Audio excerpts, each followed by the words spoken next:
And since the first day and the initial opening remarks for the first day of the Loss and Damage Symposium, adaptation has been an overriding theme, issue, and a critical consideration. Indeed, it had to sneak its own way to the communique and to the discussions around loss and damages, because that is the thing that we need to do.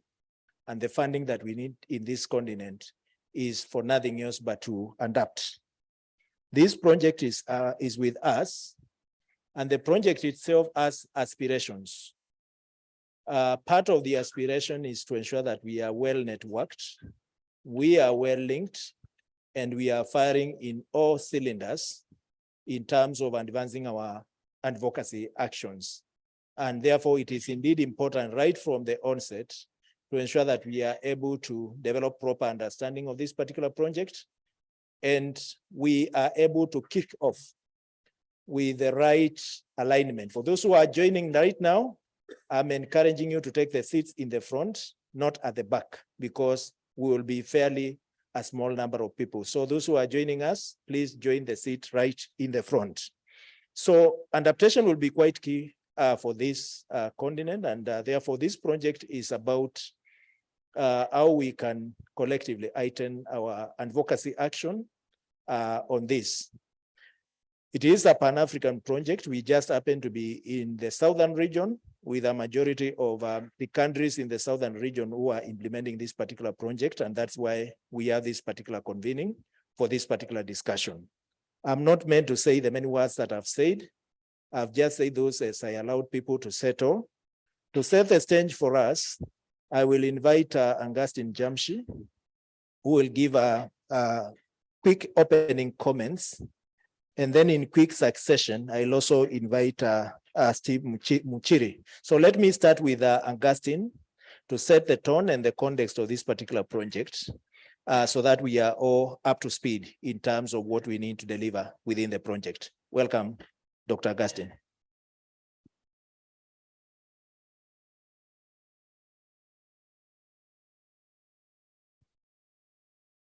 Good afternoon. I just heard a new expression, good after lunch. Even for those who are fasting, good after lunch. Yes, thank you so much. Colleagues, this is the second phase of our gathering in Malawi.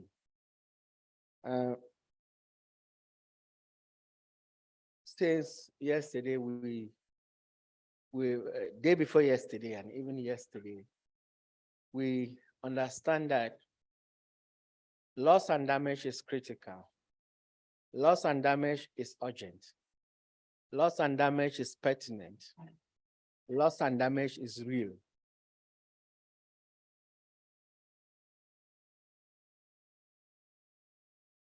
But this does not mean adaptation has been swallowed by loss and damage. In fact, the Paris Agreement is very clear. Mitigation and adaptation are of equal importance for climate action or for the implementation of the Paris Agreement. Historically, mitigation action has dominated climate action since the signing of the Paris Agreement. Mitigation, as simply said, is action you take to reduce or to stop emitting greenhouse gases that go into the atmosphere and cause the climate change problem. So if you really want to address the emission reduction or stopping emissions, it is those people, those countries that are emitting that have to take a lot of quick action. You can't stop, you can't have two houses in one compound. One is burning a lot of fire and putting a lot of smoke into the atmosphere that is suffocating every other person in that compound. And then you see the poor widow that doesn't have firewood and does not have fire or much fire, and you are concentrating on how to stop fire. Okay? If you have to solve the problem, what do? You go to that kitchen that is emitting the smoke. That is mitigation. What do you do for the widow? You have to help her so that she will breathe well, because she's also suffering from that smoke. That is adaptation.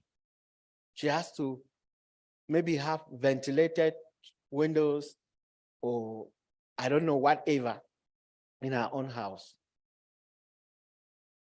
That is the same thing we're having in the climate regime. African continent, the whole continent emits less than 4% of the global greenhouse gases. But yet, 20% of the global population, which is concentrated in developed countries, has occupied the atmospheric space, 80% of the atmospheric space with their emissions. Normally, therefore, if mitigation and adaptation are of equal importance, while those who have been emitting and continue to emit even today are taking action to reduce or to stop that emission, you should equally take care of those who have to suffer the consequences of that smoke. And that's adaptation. But globally, what do we see today? Global climate action for this period since the Paris Agreement has been mitigation-centric. Whatever they do, whether in the northern countries where the emissions have been coming, or when they say China is emitting, those companies from Europe, USA, have migrated their production into China. Okay? I'm not by any way defending China, but I'm just saying we should see even the emissions that we have in the continent, the mega emissions. Which are those companies? Who owns the companies? So we have to look at these things from that perspective. Therefore, adaptation has been left at the back burner, as you will see in a presentation. CPI, that's Climate Policy Initiative, published a report last year. It says $632 billion were mobilized between 2019 and 2020 for climate action. So if it's climate action, we're talking about mitigation and adaptation. Out of that, mitigation alone had 462 billion. Adaptation only had 46 billion. A dual purposes was only 15 billion. That means mitigation, adaptation is still not in the interest of whosoever. Meanwhile, as I said 2 days ago, TFON published a report. The name of the report is entitled Dying to Adapt. That was July 2022. They did a study of 11 countries in sub-Saharan Africa. All of those countries spend 5 times the budget that is dedicated for health only for adaptation. I mean, if they spending $100 for health care, they spent $500 only for adaptation. That means sub-Saharan Africa in particular is paying for climate adaptation with their health, with their lives. In effect,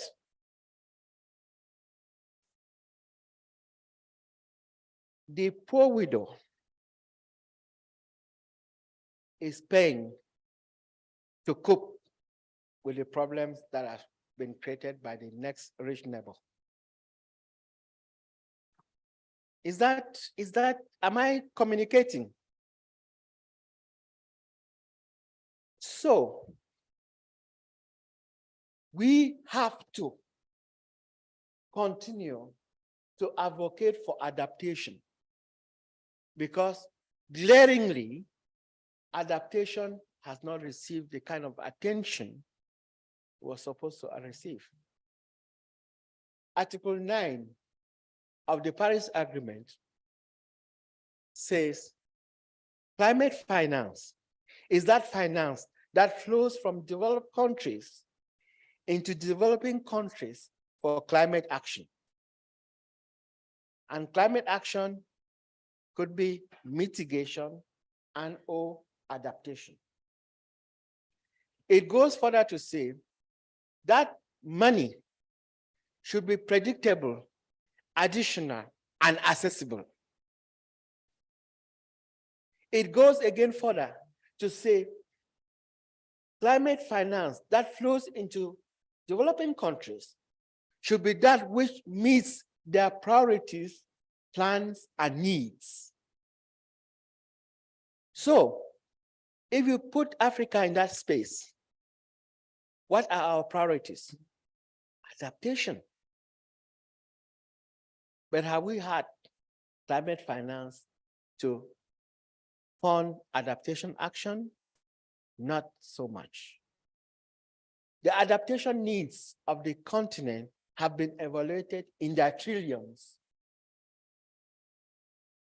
Even the climate finance goal, the $100 billion per year by 2020? We did not have it. It's only about 80-something billion, out of which adaptation finance is only 21 billion. That shows intentionally adaptation has been left to the back burner. So it is our reasoned opinion that there should be some advocacy around adaptation. The Pan-African Climate Justice Alliance, therefore, conceived a project entitled Needs-Based Adaptation Advocacy in Africa.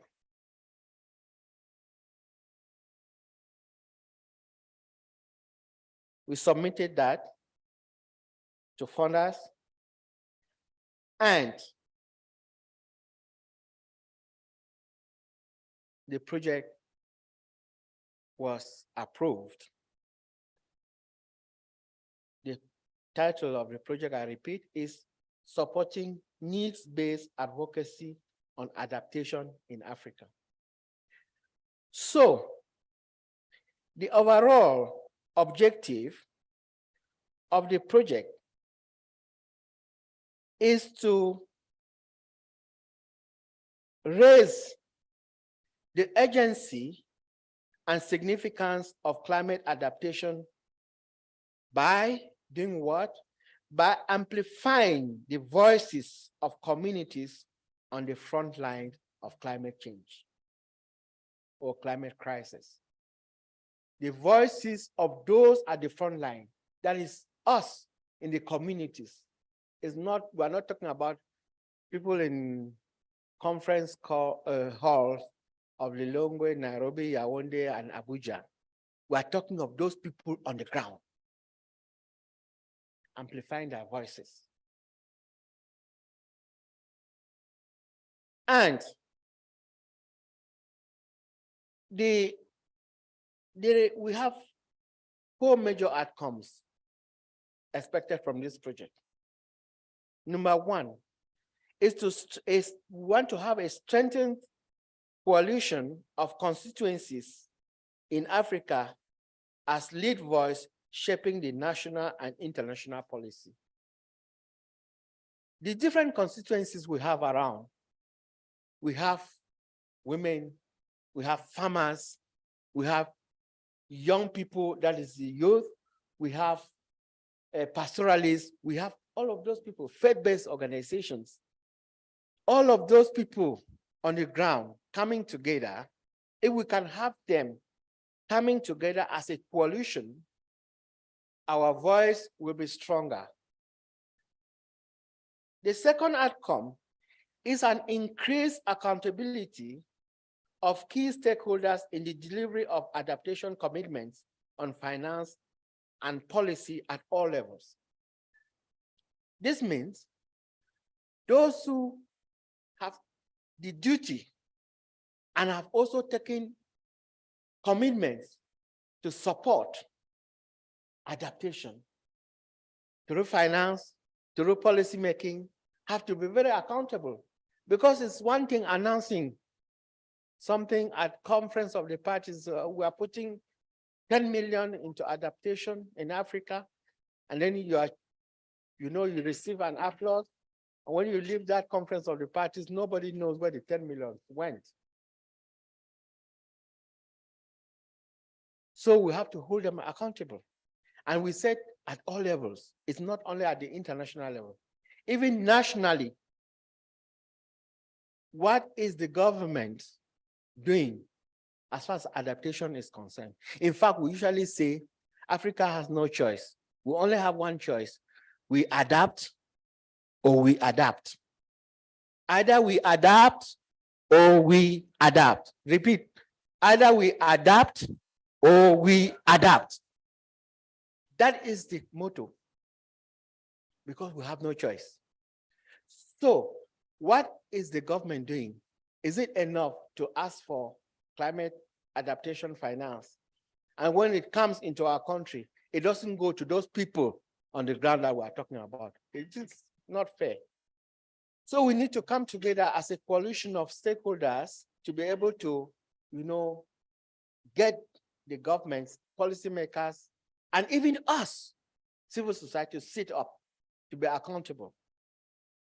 Then the third outcome is a coordinated CSO advocacy engagement in decision-making processes from local to global levels. Climate change being what happens on the ground, we cannot ignore the people that are the victims or at the front line of climate crisis, those who are fighting on a daily basis. We cannot ignore them in decision-making at any level, whether it's local government, whether it's provincial, whether it's national. The voices of those people they must have a seat at the table. It's not only their voices that have to go. They must have a seat at the table.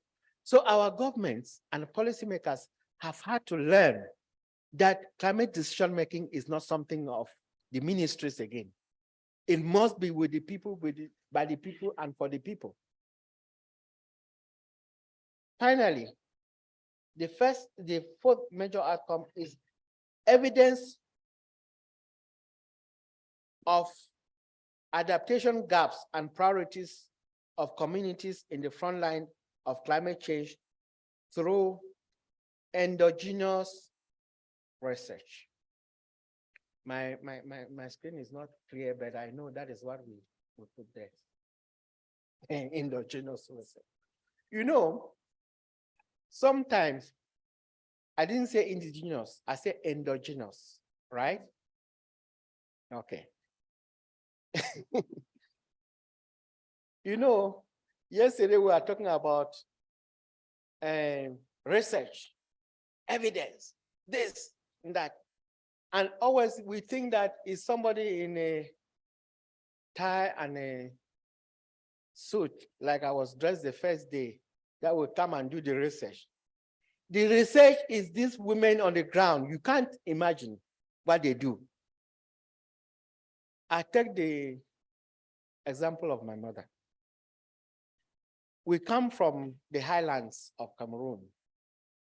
Sometimes places are, it's generally very cold, but sometimes in the dry seasons, during long dry seasons, it is generally very hot. At that time, people are on their farms, there's no coverage, no canopy or whatsoever. If I left school in the afternoon and went to meet my mother in the farm, when she gives me drinking water, you think that it's coming from a fridge. You know what?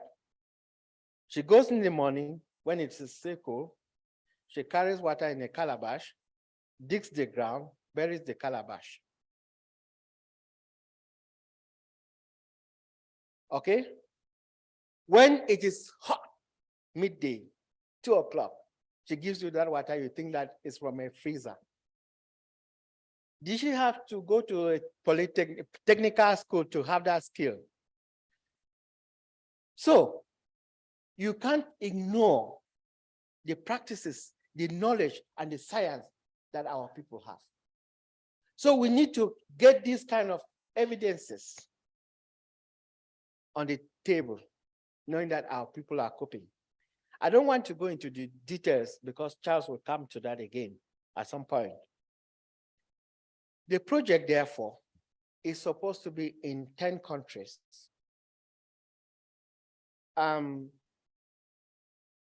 Because we have a policy in PACJA that whenever we want to have a project, it must have the landscape of the continent. That is, all the subregions must be touched somehow. We have 10 countries for now. Cameroon represents Central African region. Ethiopia and Kenya represent East Africa region. Nigeria, Mali, Senegal represent, and Burkina Faso represent West Africa. Zambia and Malawi represent Southern Africa, and Egypt represents North Africa in the project. So in each country, we have our national platform, which is our executing organization. For Malawi, for instance, we have CISONET because that's PACJA in Malawi. But beyond that, we still have some resources for some partners, critical partners in this country that will work with CISONET to see how they add up to advocacy on adaptation, where we can still support them to build into this project. That is same for all countries. That is for our national partners. A little higher, we have some key constituencies that we are working with. We have, for the agricultural people, we have the East African Farmers Federation to represent the farmers. We have an MOU with them to work on the project. We have the OIAC, Organization of Indigenous Churches of Africa. Reverend Phyllis was here, she just left because she's going to the south where there's a crisis. That's one of our partners. We have the ACT Alliance. So the project is a project of the Pan-African Climate Justice Alliance. And we are granting to these other partners and to our national platforms for the work. It is not a project that will build dams or will construct, I don't know, whatever, do some farms or whatsoever. It is advocacy. The purpose is to raise the pertinence, urgency of adaptation and adaptation finance at all levels. Thank you.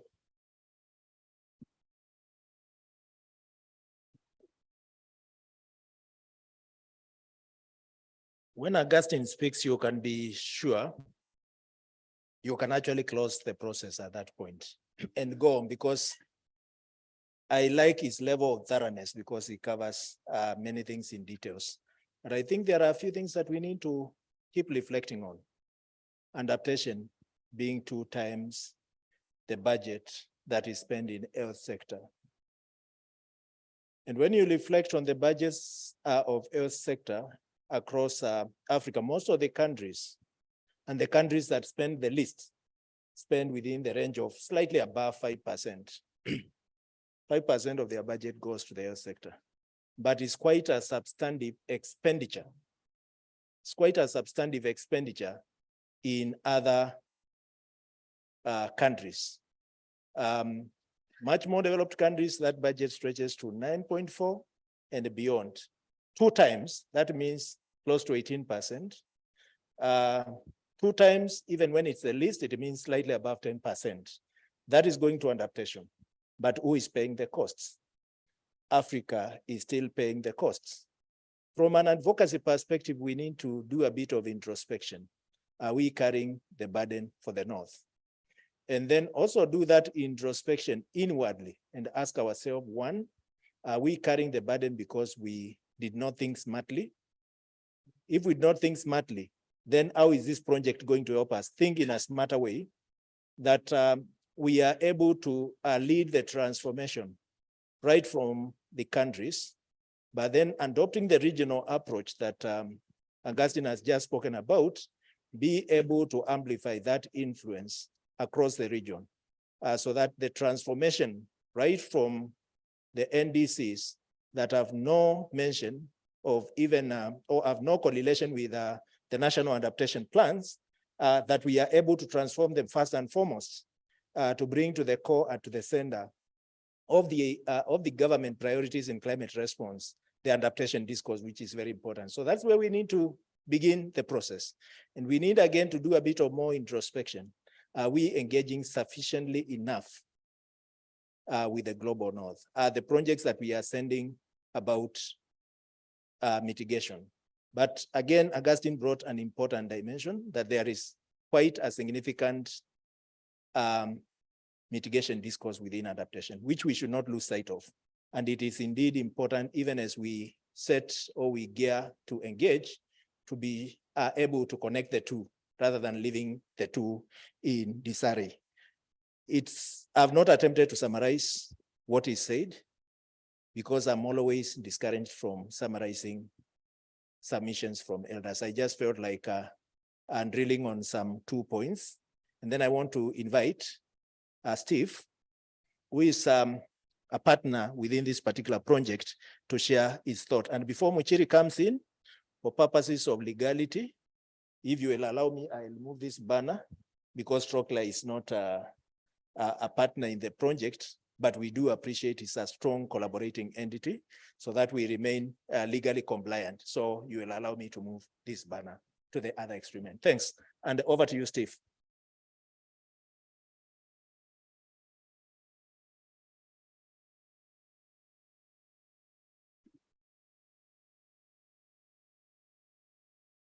Yes, good afternoon. Yeah, my name is Stephen Mushiri, and I'm here representing the farmers constituency. I think like my brother Augustine has very well spoken.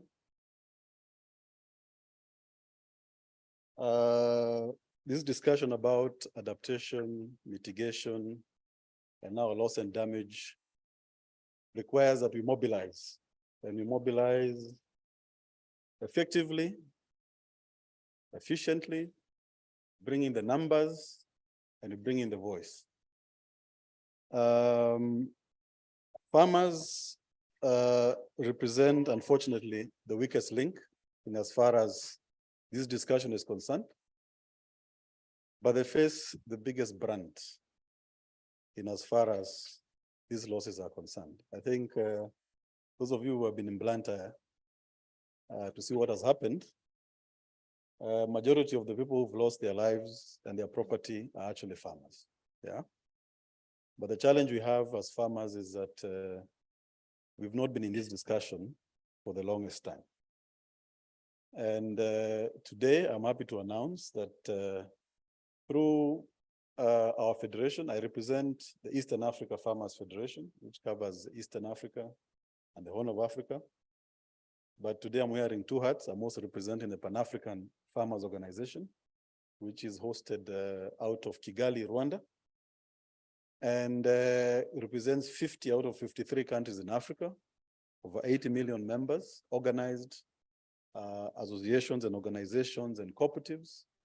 We believe that we are the missing link in as far as solidifying the voices of the Global South are actually concerned, and we're actually happy about this partnership. We have worked with PACJA before, but not directly. And we are always excited whenever we attend meetings by PACJA. We see them during the COP meetings and see the voices that they're able to mobilize. And we envy the capacity and the abilities that they actually have to mobilize. I know she's smiling.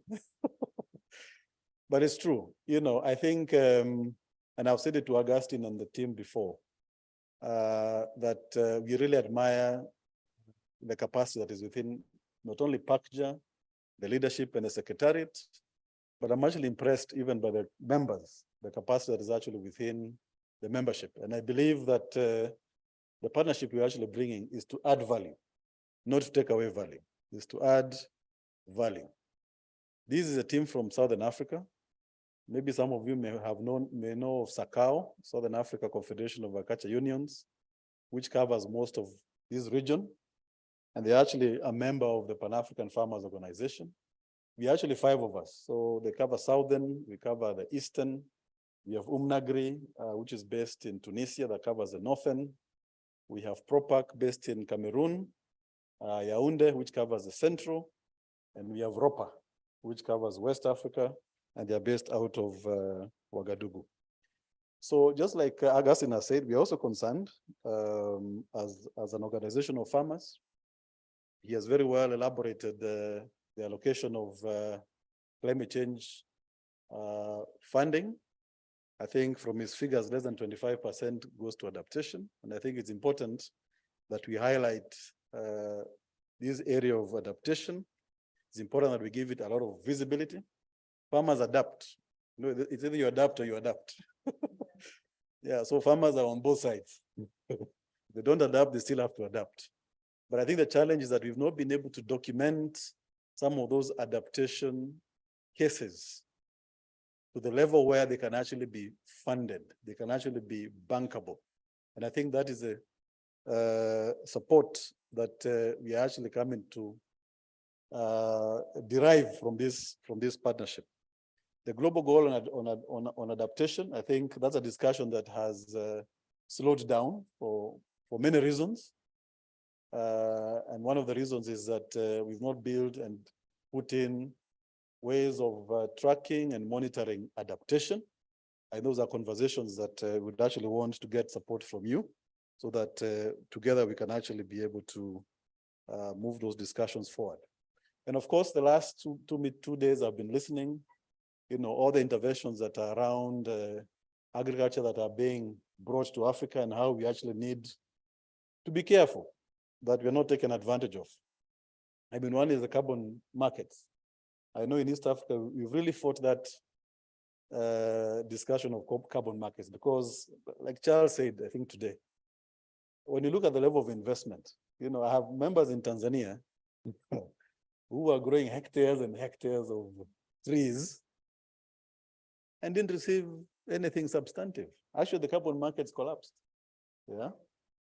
And the carbon market does not cover coffee, does not cover tea, what we all always grow. So I mean, it's a very unbalanced discussion, it's a very unfair discussion.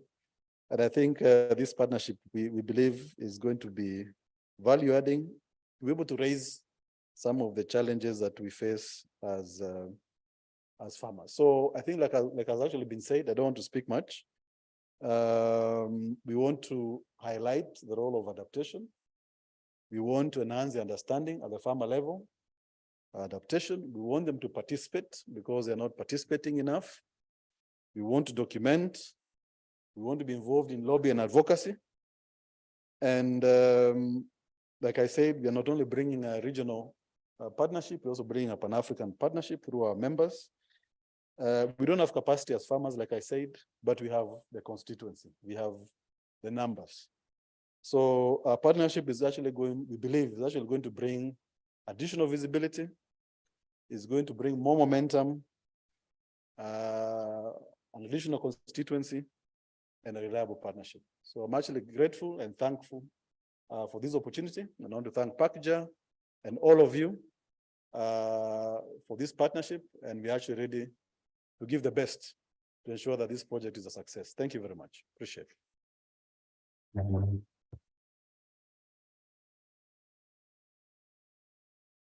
Thank you so much, Steve. We started working with Steve long time ago. If I recall, around 2010 is when we were in the trenches together trying to look at where farmers belong through the Comprehensive African Agriculture and Development Program, CADAP, and looking at its implementation. And therefore, I went to that a bit of historical element just to nuance some certain elements. Within CADAP itself, there was actually a pillar that was quite pivotal in terms of adaptation. Unfortunately, it's a pillar that was poorly implemented across Africa. Was it pillar 3? I think it should be pillar 3, if I'm not wrong. Yeah, sustainable land management and all that. So that was pillar that was poorly mishandled because commercialization, competitiveness took center stage. It is the same narrative even when we come to climate change. The pillars that are market imperative, the pillars that the capitalists can exploit receive priority, while those that again are important in terms of building long-term resilience and helping communities to adapt are given a backseat. The Malabo Declaration indeed amplified that pillar, and it brought explicit mention of climate change and the engagement thereof. But again, all that was kept aside. I think it's 15 years since Malabo was adopted. And therefore, that begins to speak to the urgency of the actions that we need to put in place. The urgency that we need to put in place because you can actually see lethargic approach. And you see beautiful documents prepared with no consideration of what needs to be done. Will it be the same for climate change? Absolutely, yes, if this project does not play its rightful role. Muchiri used to be a good politician, but I can see now he's not, he doesn't want to retire in politics. He said he's bringing a constituent and he's actually committing to bring on board this conversation a bigger constituents. Those 5 farmer blocks, I call them farmer blocks, are important to us. And it is indeed important again to look at who is also not on board those farmer blocks. So the block can become even bigger as we try to engage with that particular process. But it carries quite a significant block of actors and the players who must be in the mainstream of our climate conversation. So I want to pause there. And then before we open it for discussion, we quickly get Charles walking us deeply into the project so that we have clarity and better understanding of what this project is, how is it structured, how is it organized, what does it aim to deliver, where will it deliver it, and how, and where are all these actors fitting in within the overall design of this particular program. Over to you, Charles.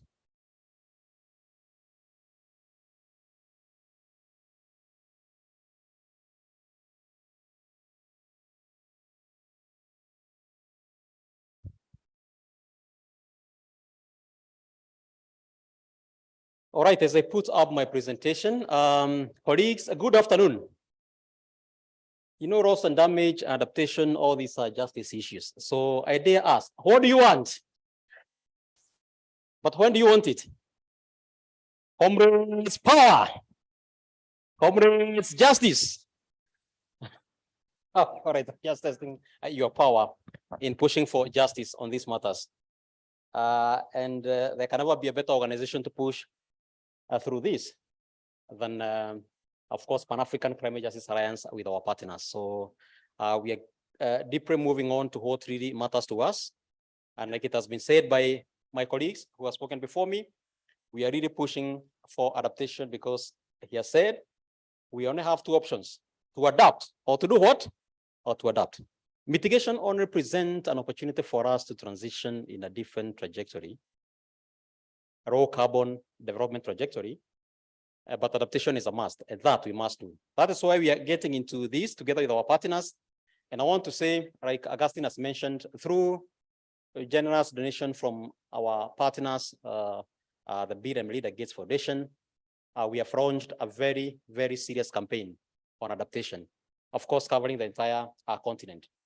And I want to mention that this project really is part of the investments that are actually, linked to agricultural adaptation incremental funding through the foundation. And therefore, we will bias a little bit biased towards, adaptation, specifically in agriculture. So we find ourselves moving there because, of course, we say agriculture is really the backbone of our economies. Reason being, our minerals are not ours. We have signed contracts with Canadians, with the French people, with the Germans and the others, and the minerals are no longer ours. So agriculture is only what we have really to sustain our economies. Yeah, it's true. When you see countries only getting 10% or 20% of their minerals and the rest going to somebody else, that one tells you that the battle is far from over. And therefore, adaptation in agriculture is important because at least we need food to survive. And therefore, we really have some bit of bias really towards that. Although we are looking at adaptation, in general, and adaptation, of course, has many facets. So I want to say that this is a 3-year program. We started actually in November last year. And I want to say that the reason as to why we thought about this, of course, together with our partners, the Gates, is because of a realization that there is a lot of conversation now going on around adaptation at the global level. And I think we are all private to the conversations around the global goal for adaptation.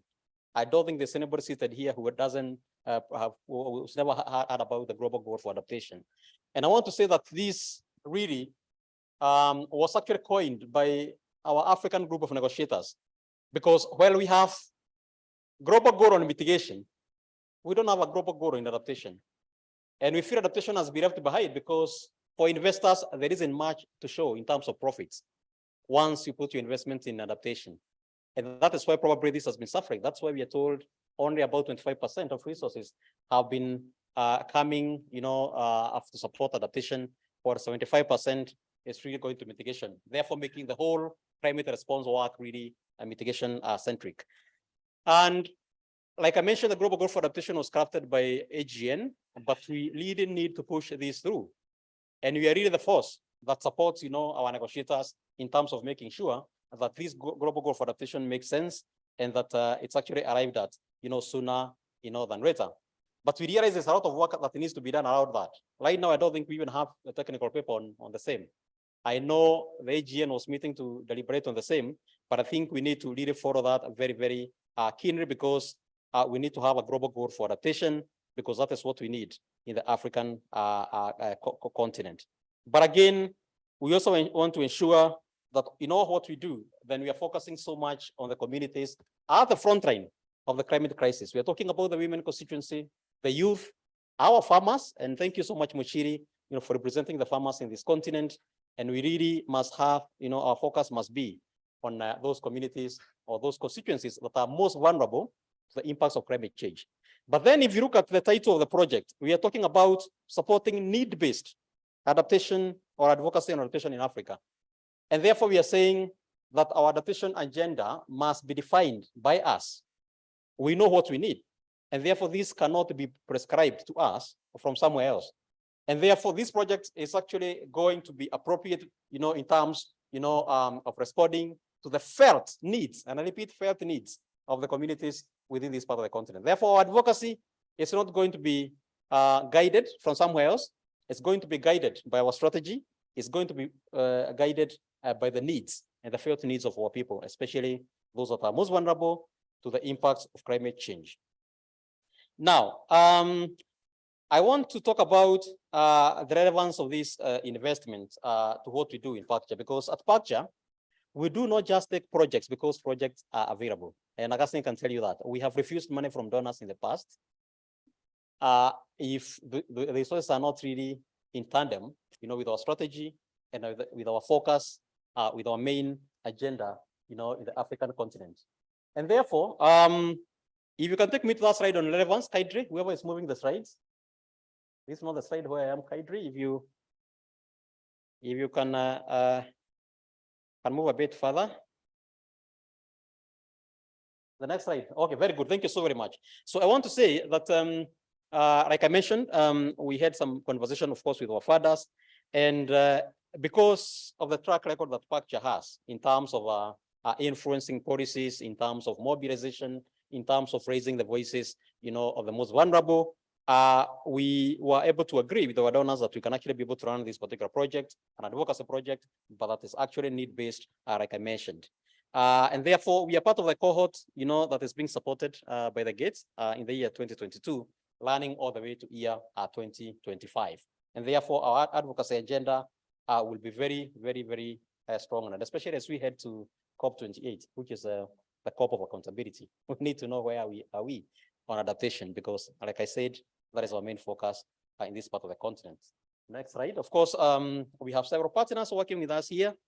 PACTURE being the main recipient of this facility or these funds, but then we have other partners that will be working with us as sub-grantees in this process, and one of them being Organization of Africa Institute of the Churches, because faith constituency has been left behind for many years, but as PACTURE, we are now coming in strongly to bring in the faith actors.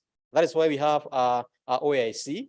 In other ventures, we're also working with the African Conference of Churches in other ventures. So we need to work really with the church or the faith constituency to ensure that we push through our advocacy agenda. So OAIC is therefore one of the partners. Number two partner, of course, is East Africa Farmers Federation, represented by the CEO, Mr. Steve Muchiri, who are also sub-grantees in this arrangement. And then we have ACT Alliance, which is also a global, advocacy organization on climate change. So they are part of the partners we have in this process, or sub-grantees. But beyond that, like it has been our tradition, of course, we do work with national platforms in Africa, and based, of course, on a number of parameters. And therefore, for this initiative, we want to announce that we are working with 10 countries, one of them being Kenya, representing the Eastern African constituency, of course, together with Ethiopia in that regard. From the Southern region, we have Zambia and we have Malawi. So being the countries where we are going to anchor this, among our DNPs or designated national platforms. In the North African region, we have Egypt representing that constituency. And also we have Mali in the West African region, together with Nigeria and Burkina Faso and Senegal.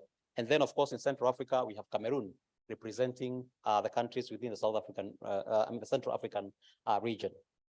Now, these are the 10 countries, but again, even within those countries and working with our designated national platforms, we'll also be working with other partners with those particular countries, just to ensure that we expand our niche. in that case. But this is not to say that our advocacy work is anchored in only these countries. That's not how we work. Of course, we have regional components of this particular project, and therefore we will definitely be working across all the 54 countries in Africa. If you look at most of our projects, there are those where we have country interventions. If you look at GAD Africa, for example, we're in 12 countries. If you look at African activists on climate justice, we're in about 8 countries, and so on and so forth. But that does not mean that we just put our focus there, but we only anchor our work in a more specific manner in those countries, but we're going to look at the entire region. That is why you find South Africa present in this meeting. You find Botswana present in this meeting. Namibia is here. Because as we think about the South African region, and even though we are anchoring this in Zambia and Malawi, but this is going to trickle down to also the countries in the Southern African region. Now, the project objective has been thoroughly defined by Augustine, but just to recap on the same, we really want to raise the urgency and significance of climate adaptation, including agriculture. You see, agriculture is actually at the line, as a key sector by amplifying the voices of communities on the front line of climate crisis. And I want to say that this goal or this project objective, I think we took about 2 hours to agree on this, Augustine, because we really had to think about it very, very, very clearly that we want to raise the urgency. Fine, discussions around adaptation are still going on, but that community member whose family, broke because of the impacts of climate change, for example, it's not going to wait for 10 years. It's not going to wait for 20 years. And therefore, we really must work with speed. And therefore, the word urgency is important. That is why we are saying we want to raise the urgency, of climate adaptation, particularly focusing on the communities at the front end of climate crisis and looking at agriculture as our flagship in this particular regard. Now, that is our theory of change. And I know it's not visible from there, but don't worry, because I'm going to go through item by item on this particular theory of change. But basically, at the very top there, of course, we have our main objective. But of course, we also have specific outcomes that we have outlined. We have intermediary outcomes. And then, of course, we have activities that relate to the same. And I'm going to go to that, detail by detail, so that you also get to understand how our advocacy work is structured in this context. All right, so if I may go to outcome number 1, and we have 4 outcomes in this regard. We want to strengthen, coalition of core constituencies in Africa, as lead voice as shaping the national and international policy debate on climate, adaptation. So it's all about strengthening our constituencies. And I mentioned it's clear who our constituencies are. The communities at front line of climate crisis, but CBOs, NGOs, civil society organizations, faith-based groups, pastoral groups, IP, that is indigenous people, and so forth, in that regard.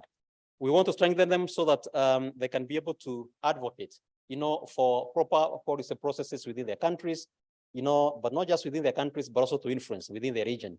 In Southern Africa, for example, we want to see the influence you'll have on SADC, for example, as a regional economic community. And this we have attempted to do through other initiatives, like GAD Africa and other initiatives. But again, we bank really on the South African team really to support us in shaping policies regarding adaptation around that particular context. Pan-African Parliament is also based in South Africa, for example. And in May next month, actually, we have a major summit with the Pan-African Parliament, for example. But how do we anchor this, Kagwero, Dr. Kagwero, as a main conversation, within such kind of spaces? So we want to strengthen our constituencies to be able to do that. And that is why our intermediary outcome number 1, we want to see coalition of like-minded institutions, formed and strengthened to advocate for climate adaptation and access, and access, of course, in relation to adaptation. I want to say in this regard, we have 6 activities, and one of them is happening now, even as we talk. And this is establishing, 6 regional networks of and communities of practice, on adaptation across 6 regions in Africa. That's what we're doing today for the South African region. We believe that even though we are one Africa, we really must be able to also think about who are our immediate neighbors. And those retro successes in the various regions where we are distributed would actually together bring, one voice, that is going to be one African voice. And therefore, we will be having 6 regions. We have South African region. We have the Central Africa region. We have the Eastern Africa and Horn of Africa region. We will have the West African region. And we will also have the North African region. So therefore, those are the 6 networks we're going to form. And really, we are going to discuss in details later, of course, the TORs or terms of reference, for such networks. But I also want to say that we will have regional and women dialogues on climate adaptation. And so we are saying we'll be encouraging youth dialogue. In fact, we'll be hearing a presentation about a strategy for young people and how they're going to engage in adaptation. Remember, looking at our demographics in Africa, the young people are the majority. For a long time, we've been telling our young people they are the leaders of tomorrow. But we told them that yesterday. So therefore, that yesterday is today. And therefore, the leaders of today, and we really must work with them, because then that is a game changer, and we have been doing this as part in terms of raising, their capacity. We have the Nairobi Summer School on Climate Justice, which is part of what we are going to do within this arrangement, to ensure that we're actually encouraging young people actually to take leadership. I'm so impressed by Saone seated here. If you can start Saone from Botswana. This is one of our, let's clap for her and being ready for that matter. You sat down so fast before we told you to sit down. So kindly let me standing. She's one of the beneficiaries of the Nairobi Summer School cohort 2. And as a result of her participation for 2 weeks training, and now the government of Botswana has taken her as a negotiator on agriculture. Then we took her to COP for her to get engaged in terms of the COP processes. Now, the other day she called us when she was in Kenya, attending a training, representing the Botswana government. That's the impact that we want to have on our young people. Sit down, Saone. And we didn't want them to take leadership. And we have so many others within the continent that are actually doing amazing, piece of work out there. Now, and of course, the women constituency is another area that we are going to be deliberate about. Now, number 3, activity around this outcome. Of course, we want to see African climate change adaptation champions and ambassadors coming on board. So we'll definitely be working very closely with our partners in this particular project in terms of identifying champions, and champions will come from all sectors. We'll have the women constituents, the young people, the indigenous people. We want to have champions who can be able to spearhead this process.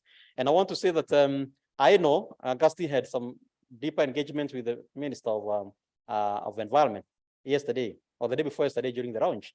And there are discussions around the government of Malawi actually spearheading, becoming our champion in loss and damage, for example. So, and those are the engagements we want to have. We want to have champions even within the government, champions, within the faith sector, and so on and so forth. Now, moving on, we will have another engagement, capacity strengthening and training for small scale, producers, on climate finance and adaptation discourse for resilience building. And this will be actually spearheaded by our partners, that is East African Farmers Federation, because we want to really place the capacities of the smallholders. And how do we support them really to build their resilience, within this particular context. So that's why we have them on board, and they come with a lot of experience around that area. And as you can see, within the bigger umbrella of PAFO, they cover more than 50 countries in the continent. Let's move on to the next page. All right, so number 5 outcome under outcome number 1, of course, is to institutionalize training on climate adaptation through the Nairobi Summer School that I just mentioned. And maybe just to say here, the 3rd cohort of Nairobi Summer School is already out. The announcement is out. The advertisement is out, and we are closing on 22nd of April. So kindly ask your young people to go to our website, and you'll be able to see www.pakja.org, and you'll actually be able to see summer school and ask our young people to apply. The applications are so much overwhelming. Some countries have more than 350 applicants. And remember, this one is open to everyone. We are even receiving applications from outside Africa. Sometimes we like bringing on board some other people from the southern region, but not necessarily from Africa, to run from us. Actually, other people are running from our African youth. So kindly ask our young people to apply. They may be beneficiaries of that, a very, very important program. They may be the other Saone of tomorrow. So kindly allow them to apply for that. Now, we'll also be facilitating regional and continental dialogues within African member states, within our regional economic communities, within the UN agencies, the AGN, and so on and so forth. Because we always like anchoring, our advocacy on these, especially decision-making institutions. That's why we have a very close collaboration with our regional economic communities, with the African Union and others. There is a climate summit coming in Kenya, which is sanctioned by the chair of CAHOX, who is the president of Kenya, and of course, together with the African Union. And we are very, very close to that conversations. And we want to anchor such conversations, in such fora. We'll also be anchoring this in a climate change and development for Africa conference that we co-host with the United Nations Economic Commission for Africa, the African Development Bank, and the AU. We are also going to anchor it, AMCEN, Africa Ministerial Conference on Environment, that we co-host with UNEP. So therefore, we really want to ensure that this conversation is actually anchored in all these regional, platforms, so that we can be able to really influence at that level.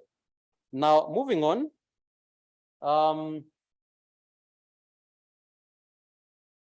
Yes, a moment, because I'm also making reference to my presentation here.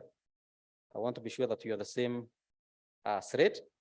We have intermediary outcome number 2, or what we call 1.2.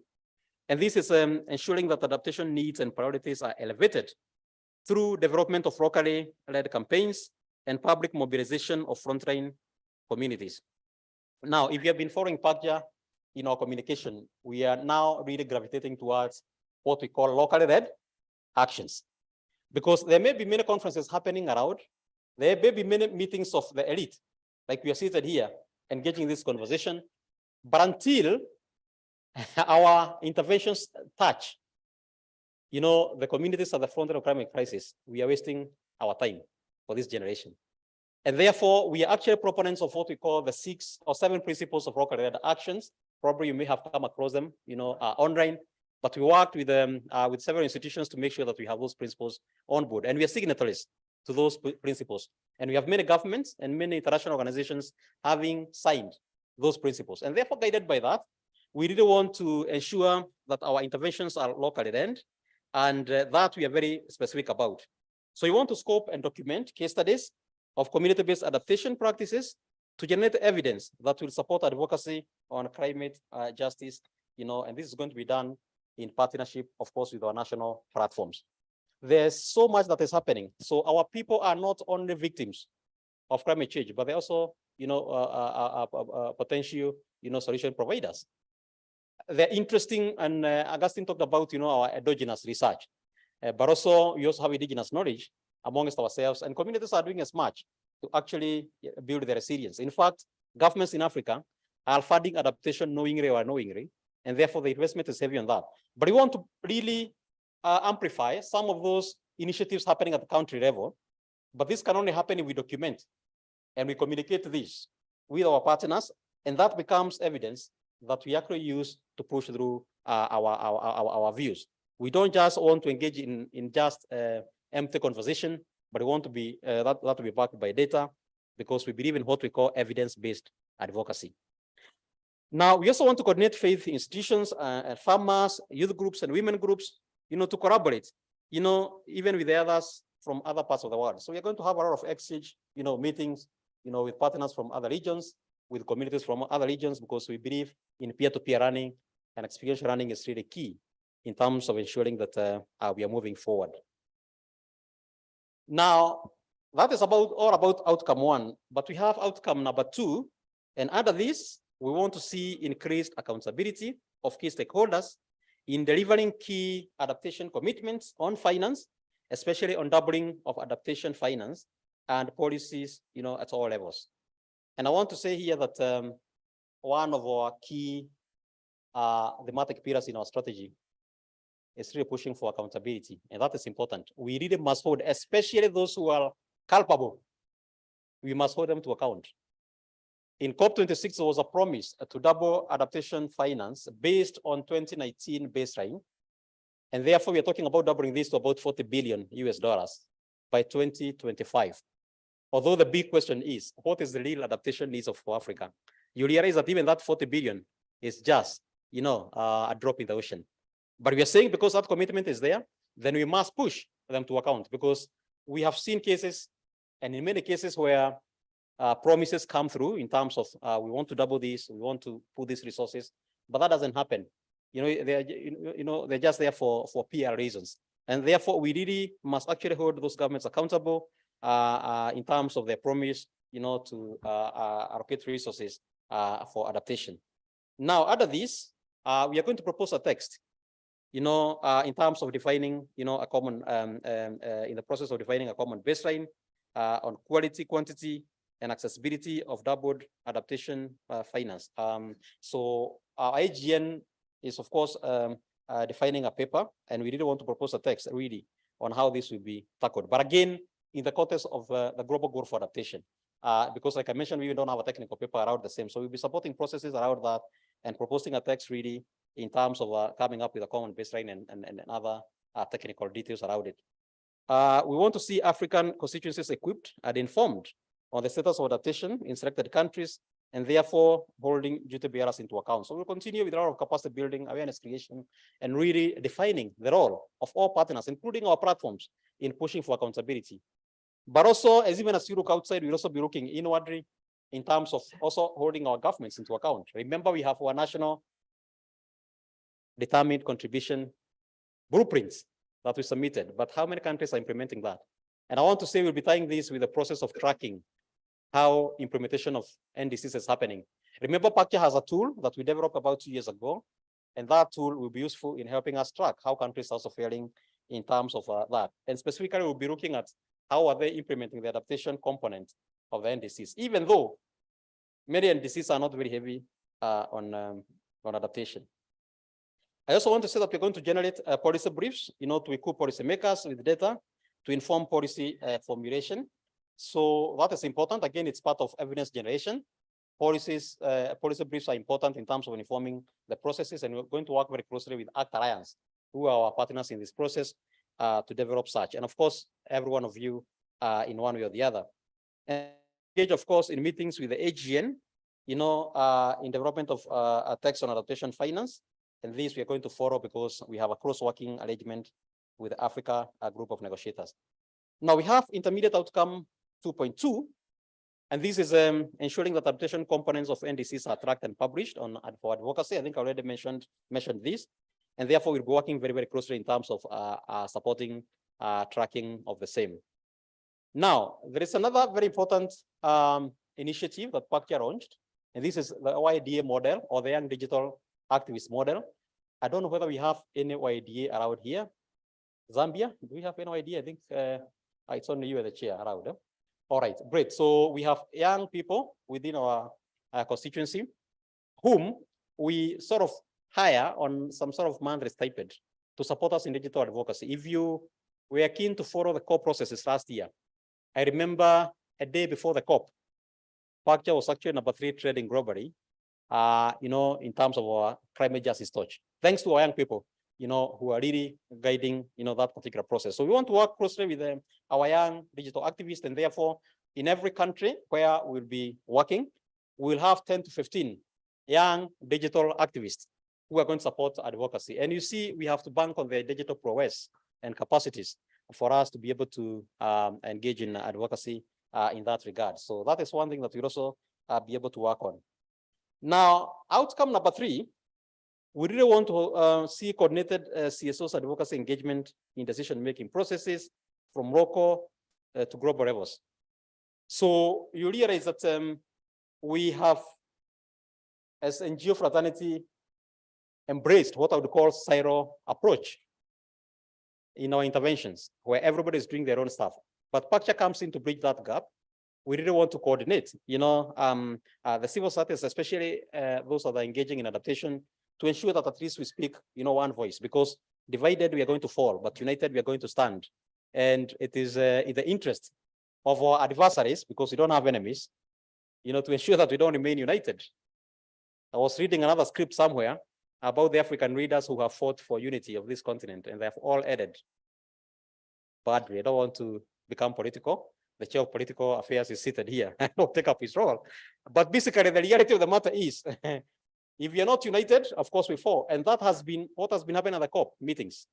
The African position has always been watered down simply because it threatens, our country developed partners. And therefore, we really must speak in one voice. And therefore, we want to consolidate the civil society voices in that kind of engagement. And therefore, we have intermediary outcome 3.1, where the capacity of communities to advocate for climate justice and adaptation is going to be enhanced. In this case, we will be having roundtable convenings, involving many stakeholders on many conversations, including loss and damage. And that is why we came in handy in this consortia as we prepared this particular workshop, because these conversations must come in, and we don't want to look at these issues in separation. We really want to look at these issues as combined. That is why this is almost a continuum. We finish loss and damage, but then immediately we now jump into this one, because we really must see these things as connected. And we are saying that we have partners in this context who will be working with us around this. So what we are doing there, including the loss and damage engagement that we had, is really part and parcel of what we intended to do here. And then outcome 3.2, we want to ensure that policy processes related to adaptation at national, regional, and global levels are actually, influenced. Now, you realize that the way we are structured as an organization, like I mentioned, we work through national platforms, and you're in 51 platforms in Africa. But you realize we are now moving into having or supporting what we call regional, platforms. And I know that's what our national platforms are actually doing. So that at the district level, at county level, depending on the structure of your subnational jurisdiction, we are moving on to ensure that we have those platforms, because you must influence these policies all the way from the ground, from local level, and local level builds into national level builds into regional level, and regional level influences now the global perspective. And that's the beauty of this alliance. So that we want to do, and we want to continue supporting that. So we want to generate evidence to monitor also your NFCC processes, including accreditation, financing, esprit disbursement processes, policies, and so many other issues around this, including looking at the issues of debt. Maybe even thinking about, debt for climate swaps and so on and so forth. So we'll really engage in those conversations in many avenues. And like I mentioned, we have other processes where we are going to anchor this, including the climate summit coming up. We have a big, again, agricultural conference coming up in Nigeria in the next few months, and many other conversations, including the SABSTAR or the SB meetings happening in Bonn. Indeed, we'll be actually anchoring some side event in Bonn, on agriculture, in partnership with the Ban Ki-moon Center, for Global Citizens. SB simply means subsidiary bodies to UNFCCC. Talk about SBI, subsidiary body for implementation, or SABSTAR, which is a scientific body of scientific and technological advice. And that is where the agenda for COP is defined. So we really must influence from that level. But we'll also be supporting country-level platforms influencing their climate policies. And that is the countries where we are anchoring this project, the 10 countries. Of course, we'll also be supporting the platforms and youth organizations, including farmers, and building their capacity for credible, advocacy, delivery tactics. So we'll be supporting in terms of shaping, or sharpening your skills for advocacy in various fronts. But then, like I mentioned, we'll encourage a lot of South-to-South exchange, for peer running. Now, intermediary 3.3, outcome 3.3, this is about ensuring that the capacity of national and subnational governments to develop policies and on adaptation and resilience growth, of course, enhanced. So we'll be working partly also with the government to ensure that all these issues are coordinated, and this will do through the various policy briefs that we are going to generate to inform them. Now, the final outcome, so that I sit down, is on ensuring that evidence on adaptation gaps and priorities of communities in the front line of climate crisis are generated through endogenous. I can't say like that word so much. We have adopted it as a forward in PACJA. So through endogenous research-based based on grassroots experiences and felt needs. Again, I'll align felt needs. So our research, again, it's not going to be designed somewhere else. It's not going to feed into somebody else's agenda. Our research is going to be endogenous. It's going to respond to the felt needs of the communities, because we must make impact. And therefore, we have intermediate outcome 4.1, where case studies on community level adaptation innovations will be generated to inform advocacy. We are going to actually put together case study reports on community level adaptation and innovations, of course, supported by our colleagues and partners. We'll be able to disseminate these studies because sometimes we just generate data and we put it in shelves, all in our laptops. But we are going to be deliberate in terms of how then we disseminate that information for it to be useful and for it to make sense. But then we'll be doing mapping and documenting community level adaptation innovations. And we'll also work with the community to scale up, climate innovations, through exhibitions, essays, and so on and so forth. Now, number two, intermediate outcome number two is communities in the front line of the climate crisis are empowered to undertake analysis and with dialogue processes within policy making processes and findings for the same studies. Now we have three activities here. One, we're engaged in a study to quantify loss and damage. I know we have already developed a paper, which is a technical paper on loss and damage, which was presented, I think, in this particular conference by Robert. But we are going to enhance that even more, and we really attempt to actually quantify. And like Augustine mentioned, sometimes we are put to task, and we are asked probably how can you be able to probably put value to losses and damage that we experience in Africa. And sometimes it's difficult to put value on life and say the life of so and so is probably all this much. So we may not be able to quantify so very much, but at least we need to have some information in terms of this is, an impression of what we mean when we say that we have some losses and damages, and we cannot be able to probably even put value on cultural sites that are carried away, by the France. It's impossible, but at least we want to try and move that direction. But again, we also want to quantify adaptation gap. We want to see quantified adaptation gap analysis in agriculture to inform global goal for adaptation, but also a new quantified, finance goal, because that's another process. And we don't want to separate the two, because the new quantified goal on finance has an implication in the adaptation, goal, the global goal for adaptation. And therefore, we must look at these processes together. And like I said, this year, we are focusing on global stocktake. So we really will be able to influence that through some of the studies we are going to generate. And of course, tracking adaptation finance flow at subnational level is something else that we are going to be keen about. All right, so number 3, intermediate outcome number 4.3. We want to work very closely with local and global media, because this is a constituency we don't want to leave behind. But again, we understand that media is also sometimes skewed towards certain, conversations and certain global geopolitics. So if they find themselves sometimes on one side. But we have been working with our media in Africa to ensure particularly that we shape the African narrative. And the media are the best in terms of shaping this. The way you tell your story, it will actually tell us whether you are actually, we are talking about, they normally give of these particular incidents where the hunter is the only one giving the story. And therefore the story will always glorify the hunter. But until that time, the lion is going to run the story. Everybody will think that the hunter is probably the one on the right side. So therefore, we want to work closely with our media, and therefore we'll train our media. I know we have our media, wing that we call PAMAC, Pan-African Media Alliance on Climate Change, who is our baby, and we've been working closely with them. We also have the ESA Awards, for environmental reporting, but we want to enhance that further, but also train our journalists through our program we call TAAFA Academy, so that we're going to enhance to ensure that they become partners in terms of spreading this message.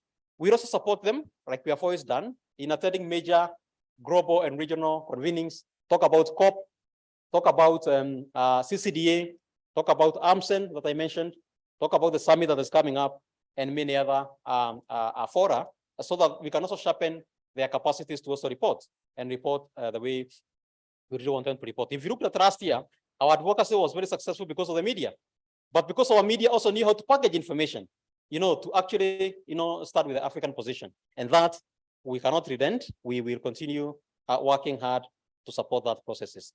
So I wish to thank you so much for listening to that very long presentation.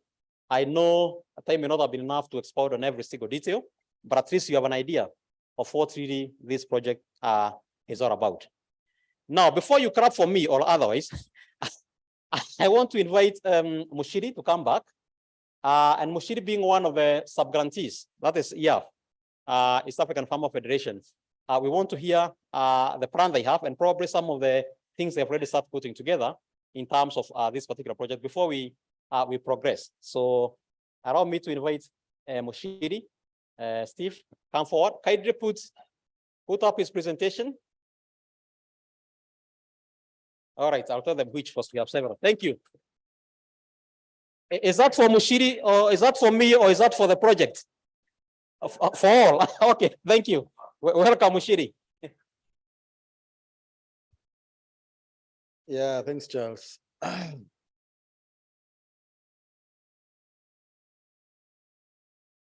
Yeah, I think my job here is very easy because Charles has more or less explained the entire project. I don't have much to say because we are just really at the onset. I don't know.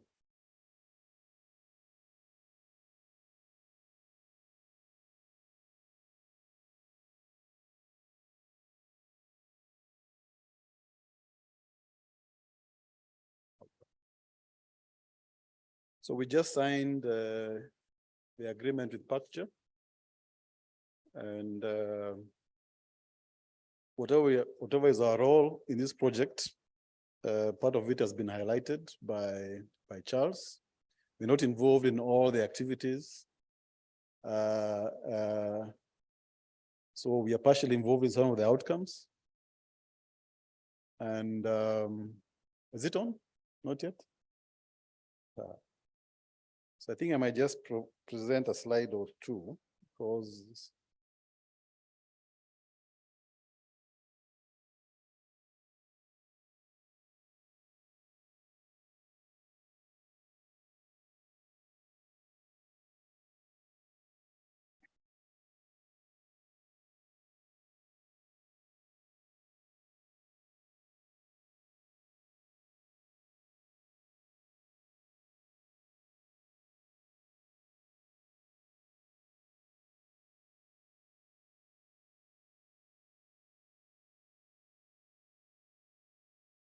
yeah, next. So like I said, yeah, click again and again so that all the members come out. So that's a constituency we represent.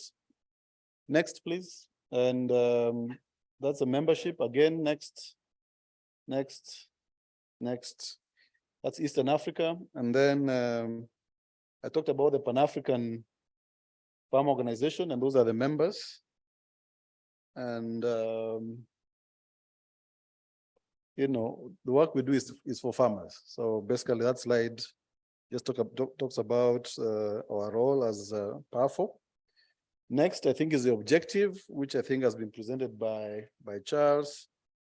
And then the next slide, we try to domesticate our role in this project. So as you can see, it's really focusing on the capacity of smallholder farmers around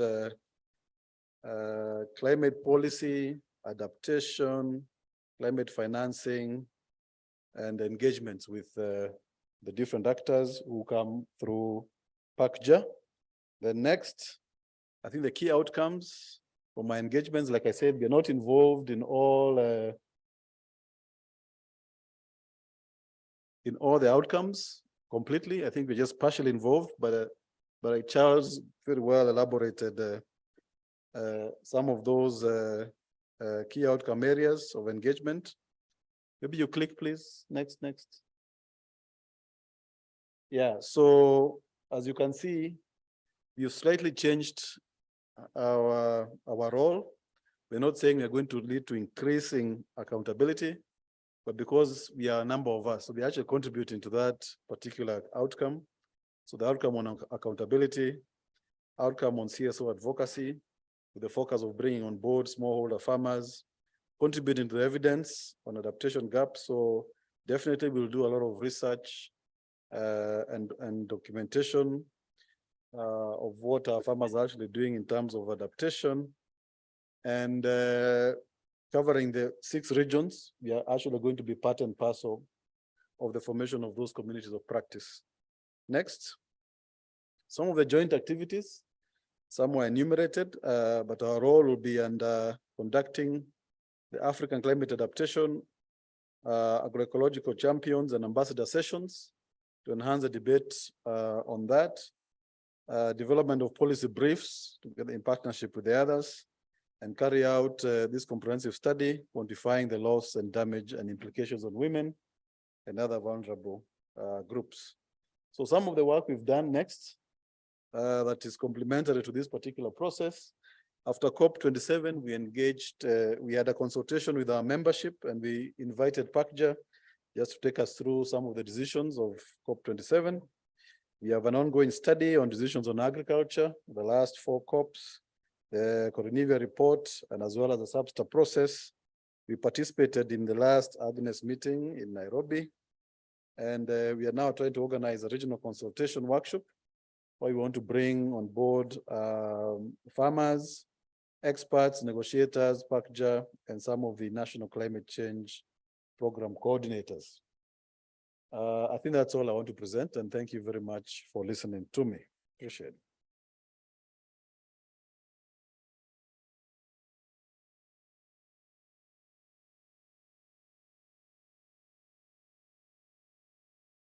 Thank you so much, Steve and Charles. I think that was quite elaborate. Can we all stand? Can we all stand? I need to be guided. When there is a strong cyclone that is coming, how best do you survive a cyclone? What is that you can do? You are inside your house and there is a cyclone. What is that you need to do? I want to hear from a Malawian the experience of how best to survive a cyclone. It's a strong one, it has come. What do? You jump up. That's what I'm being told. I'm being told jump up. You climb what? You climb the strong tree. Beautiful. That is a nice one. We want to climb a strong tree now. Okay? We need to climb a strong tree. Can we start climbing that strong tree? Just by example. Let's try to climb. Go up. It's a strong cyclone, huh? Please climb up. Are you at the top? Look for a strong branch. Hold on it. Let's sit, huh?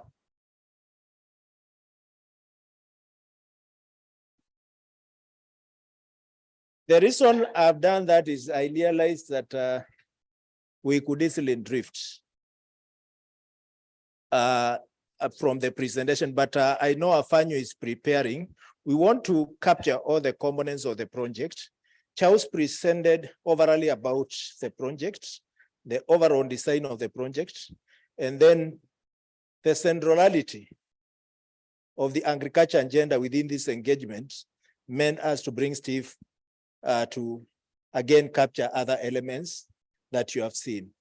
But the project itself has a strong youth-led advocacy component. So we want to hear about that so that we now open it for all the questions in one pack. So we are not splitting the questions. We want to open it for Afanyo to make his presentation. And then we have all the questions in one pack. Afanyo, Steve, Charles, Augustine will respond. But I think moving forward, we will also change the gender dimension because I can see some quite young people, particularly young women who are in this particular room. So they will respond to the questions, but we'll change the gender dynamics because that is the reason as why we've invited you. Thanks. Afanyo, over to you.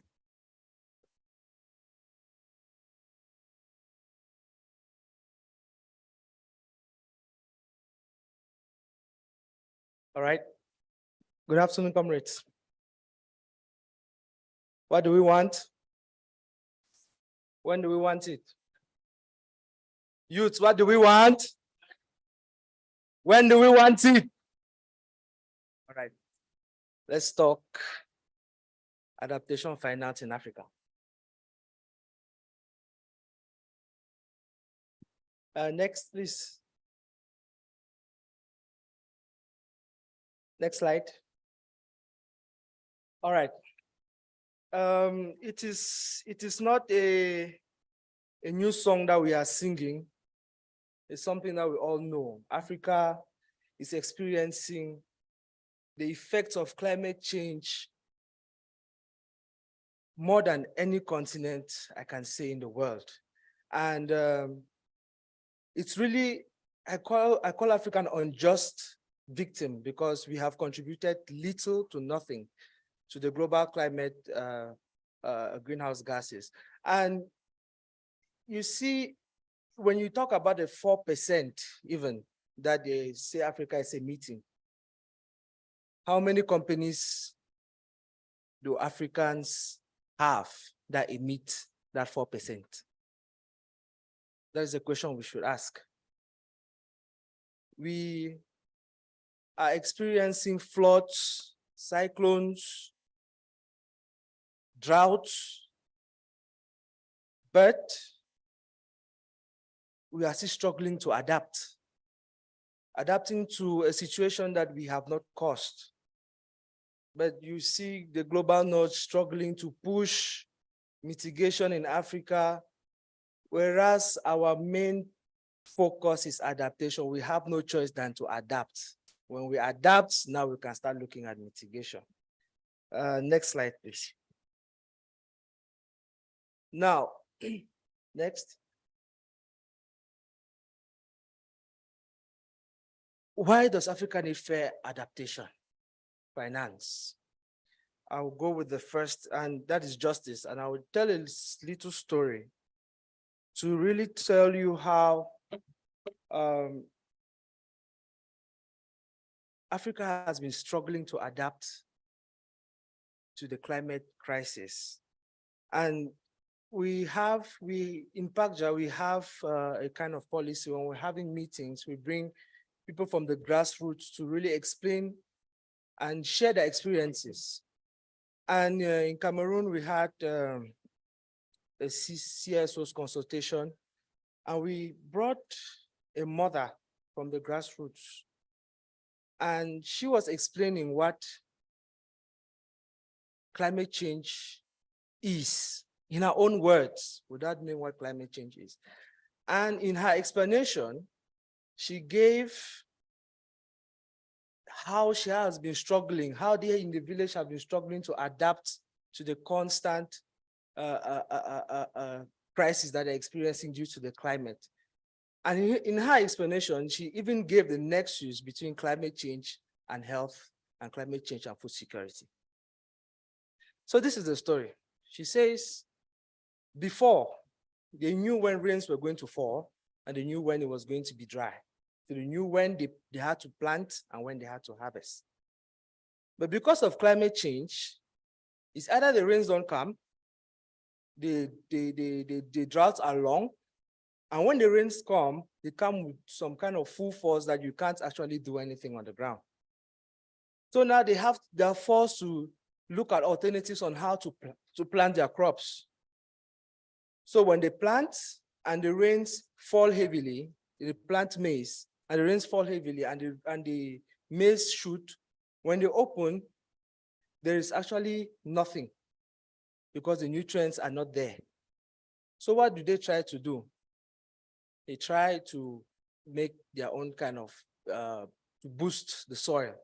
They burn ash and put into the ground. Now that constant burning of the ash and carrying with their hands, the ash is corrosive and causes cuts in their hands and then gives them infections. Now they have to go to the hospital to go and treat those infections and subsequently can't plant again. So you see the nexus between health and climate change and health and food security. But they're struggling to adapt. And some people will say that we are just asking for money. We're not adapting. But that is a mother in the village who doesn't even know why the climate is changing.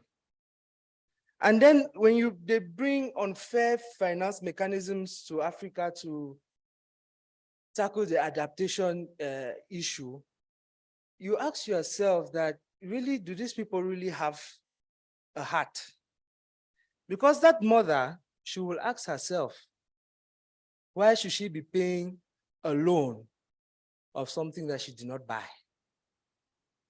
Why would she have to buy fertilizer when before she never need to buy, she did not need to buy fertilizer? So you see, those are the issues that we are struggling, we have to fight for using the Pan-African lens. Next, we have to build the resilience, of course. Fair adaptation finance will help Africans build their resilience to adapt better to climate change. We have the third one, very important. And again, it has always been refused, but we maintain the position.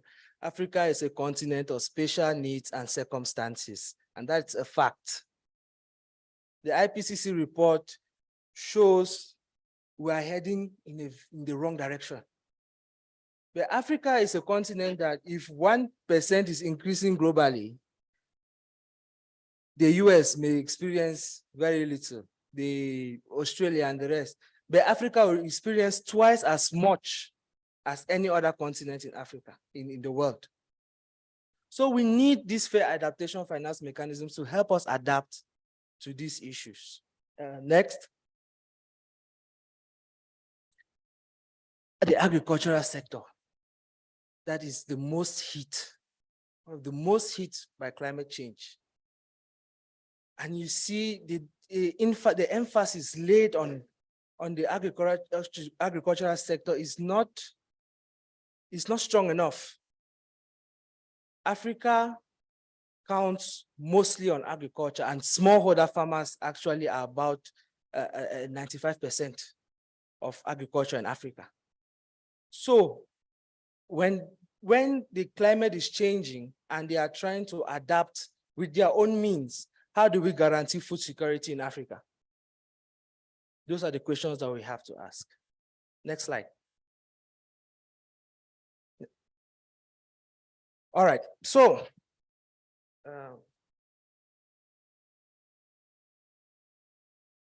let's talk about the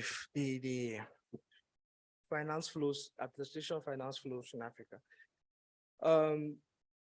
Dr. Augustine mentioned a report by CPI, which states that from 2019 to 2020, total climate finance was 632 billion, of which 46 billion was dedicated to adaptation, and that is globally. Now, let's just talk about what Africa needs for adaptation, estimated needs for adaptation. We need to have annually 277 billion, right? Okay. So that is approximately by 2030, if we are supposed to have about 2.7 trillion just for adaptation alone. But you track the annual climate finance flows in Africa was just about 29.5 billion. That is a very, very low amount compared to what we need. And for adaptation alone, Africa needs, okay, that was about the climate finance flows in general. Adaptation alone, Africa needs 52.7 billion, and that is based on the NDC. And this figure actually is grossly underestimated, because the NDCs that we give don't really represent the need for adaptation there. So this amount actually is really small. But that is, so by 2030, according to this amount, we're supposed to have 527 billion. But now only 11 billion from the 29.5 billion that has flown in Africa was dedicated to adaptation. So if we are continuing on this trend, by 2030, we will only have had 11.14 billion by 2030. And that is will not even shake anything in Africa, right? Okay. Next slide. Next. So what needs to be done? We are counting on the strength of the youths in Africa. The youths occupy more than 60% of Africa's population, and a collective action driven by youth will really go a long way to really address these issues. And PACJA has been one of those organizations where we don't only talk, but we try to address the issues by ourselves. We have a number of initiatives like the Sunflower Project that was carried out in Nairobi to help farmers during the drought period to be able to produce oil and even generate some income for the local community. We have the YDL model, as Charles had explained. We had the climate justice touch that was launched last year and led up to COP 27. And the touch was even handed over to the president of the African Union. And it was a youth-led initiative demanding climate justice for Africa.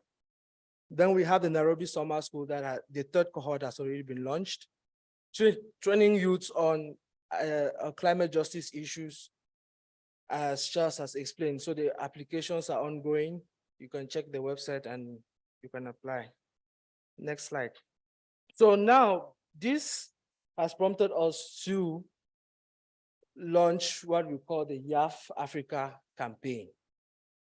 And this is Youth for Adaptation Finance in Africa campaign. We thought of how do we use the youth to be able to really drive fair adaptation finance mechanisms in Africa. And we are launching this campaign, the YAF Africa campaign. Next. So the YAF Africa campaign is mostly focused on youth centered. It's a youth-centered engagement kind of campaign, which will harness the powers of the youth around Africa from every corner of Africa to drive this process. And hopefully by COP28, we should have a strong statement that will push some good impacts back in Dubai. Next slide. So the objectives of the campaign. First is to raise awareness about the impacts of climate change on Africa and the need for a fair adaptation mechanisms for Africa. 2, to advocate for increased grant-based funding for adaptation in Africa from developed countries and the international financial institutions.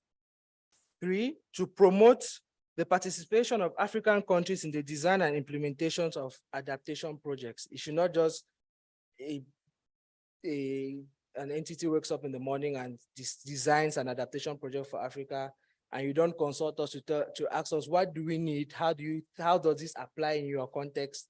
You just bring it and impose it on us. That is one of the things that we have to challenge. Africa must be present for anything that concerns the African continent. He says anything for us without us is against us. To ensure that the financing mechanisms is transparent, accountable, accessible to all African countries. No complex finance mechanisms. No, you will not ask a mother in a village to come and be justifying how much to give you Excel sheets or how much she needs to adapt. Where has she been with the computer? Yeah. Next slide. So these are the activities that the campaign will carry out. One is to raise awareness. The campaign will raise awareness about the urgent need for climate adaptation finance in Africa, targeting key decision makers, development partners, and the global community. We will also use media engagement. The campaign will use various media platforms, including social media, radio, television, to raise awareness about the impacts of climate change on Africa and the need for a fair adaptation finance mechanisms for Africa. 3, advocacy. The campaign will engage policymakers and international financial institutions to increase funding for the adaptation in Africa and ensure that the financing mechanisms is transparent, accountable, and accessible to all African countries. Advocacy efforts will focus on the importance of grant-based funding to ensure that the most vulnerable communities can access the resources needed to build resilience without exacerbating existence and debt burdens. Capacity building. The campaign will provide training and capacity building to civil society organizations and African countries to enable them to participate effectively in the design and implementation of adaptation projects. Mobilization. The campaign will mobilize the African youth to support the call for a fair adaptation finance mechanisms for Africa through petitions, rallies, and other forms of public engagement. You can see that we at PACJA were really good at getting into the streets and advocating for stuff. You can see what we did at COP27 in the streets. Next slide. Expected outcomes. Increased awareness about the impacts of climate change on Africa and the need for a fair adaptation financing mechanism. Increase access to grant-based adaptation finance for African countries, enabling them to implement climate resilient initiatives without the debt burdens. Increase funding for adaptations in Africa from developed countries and international financial institutions. Empowered and engaged youth, equipped with the skills and knowledge to drive climate adaptation initiatives in their community. Increase participation of African countries in the design and implementation of adaptation projects, and a transparent, accountable, and accessible finance mechanisms for adaptation in Africa. So as I said, this campaign will be youth-led because the youth first make the majority in Africa, and we have the strength to continue the fight, even when, forgive me, but our old people are going to be resting. So they say we are the future of tomorrow, but it's like we're sitting and waiting for them to give us tomorrow. We have to seize it because they're not giving it us willingly. So let's seize it. What do we want? When do we want it? What do we want? When do we want it? Thank you.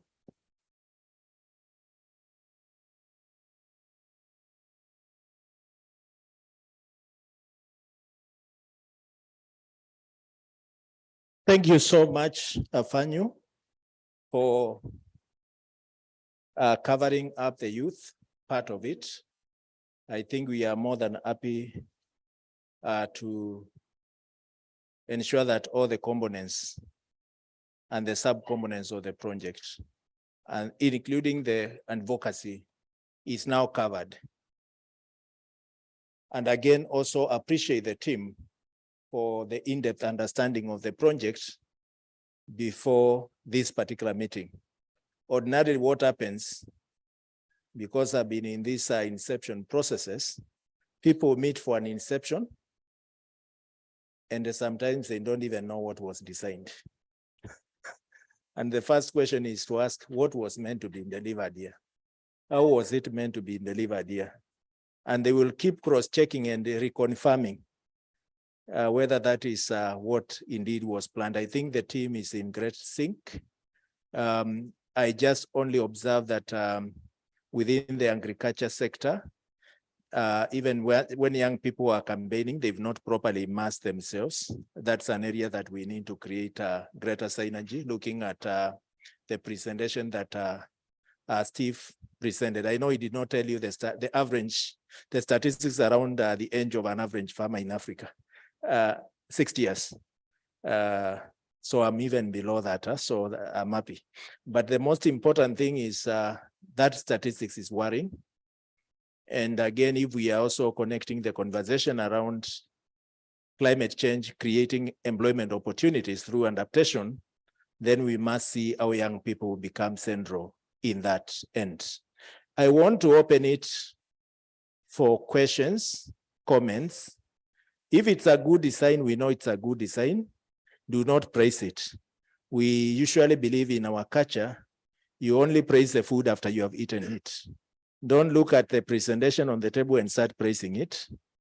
We know the team is capable of doing amazing things, but we want to praise the results.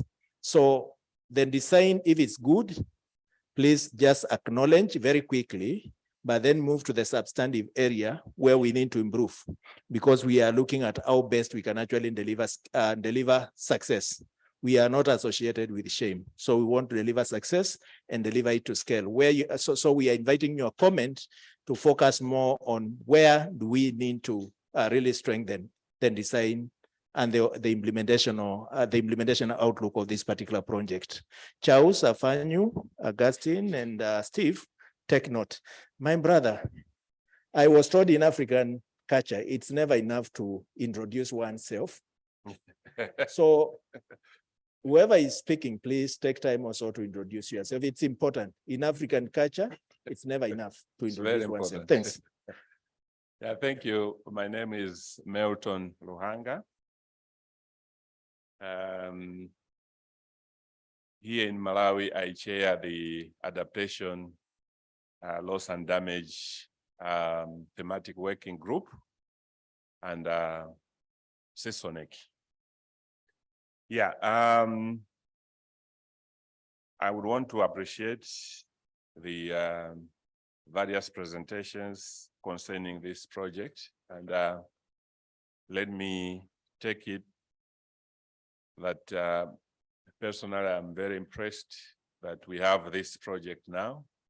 Of course, I would have loved if it were a longer project. So indeed, a pat on the back to Pakja and all of us. I know you took views from the various quarters for us to come up with such a project. So the areas that I wanted some more information, one, you mentioned that it will be focused, or the project will be delivered through 10 countries. And later on, of course, I got a consolation that other countries that are not mentioned in the project concept will also benefit. So Botswana is here, South Africa is here. So at least I got a consolation. But I wanted to know the delivery mode that will include other countries that are within the regions, like here in the SADC region, which model or modes are we going to use for us to reach out to those countries? Number two, you mentioned that one of the alliance that will be engaged is ACT Alliance, and I'm glad to hear that, because I belong to an organization that is actually we are a member of ACT Alliance. Yeah, so I'm quite glad to hear that, because ACT Alliance indeed commands quite a greater constituency, especially when you talk of the faith community and the like. So what I wanted to find out from you is the project pitched at Africa regional level or at global ACT Alliance level? Thank you so much for Melton. Thank you so much for those clear questions.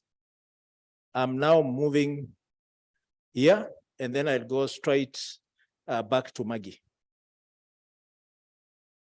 Thank you very much for this wonderful presentation, but I also want to quickly follow up on Melton's intervention. And by the way, my name is Gabriel Manyangas. Just be closer to the mic. Closer to the mic, please, sir. Thank you. My name is Gabriel Manyangas. I'm from Zimbabwe. I also wanted to find out on ACT Alliance, it is also different levels from the continental to the regional, and then we have the country. To find out at what level are you linking up with ACT Alliance, so that would also know who will be participating in that part. On the other aspect, I have also realized you mentioned Botswana, South Africa, but I have not heard any mention of Zimbabwe at all. In what way is it going to be involved, or maybe it's not going to be participating at all? Thank you. Thank you so much. I think self-preservation is extremely key, and all the species strive for self-preservation, even in midst of adversity. I want to go right at the back, Maggie.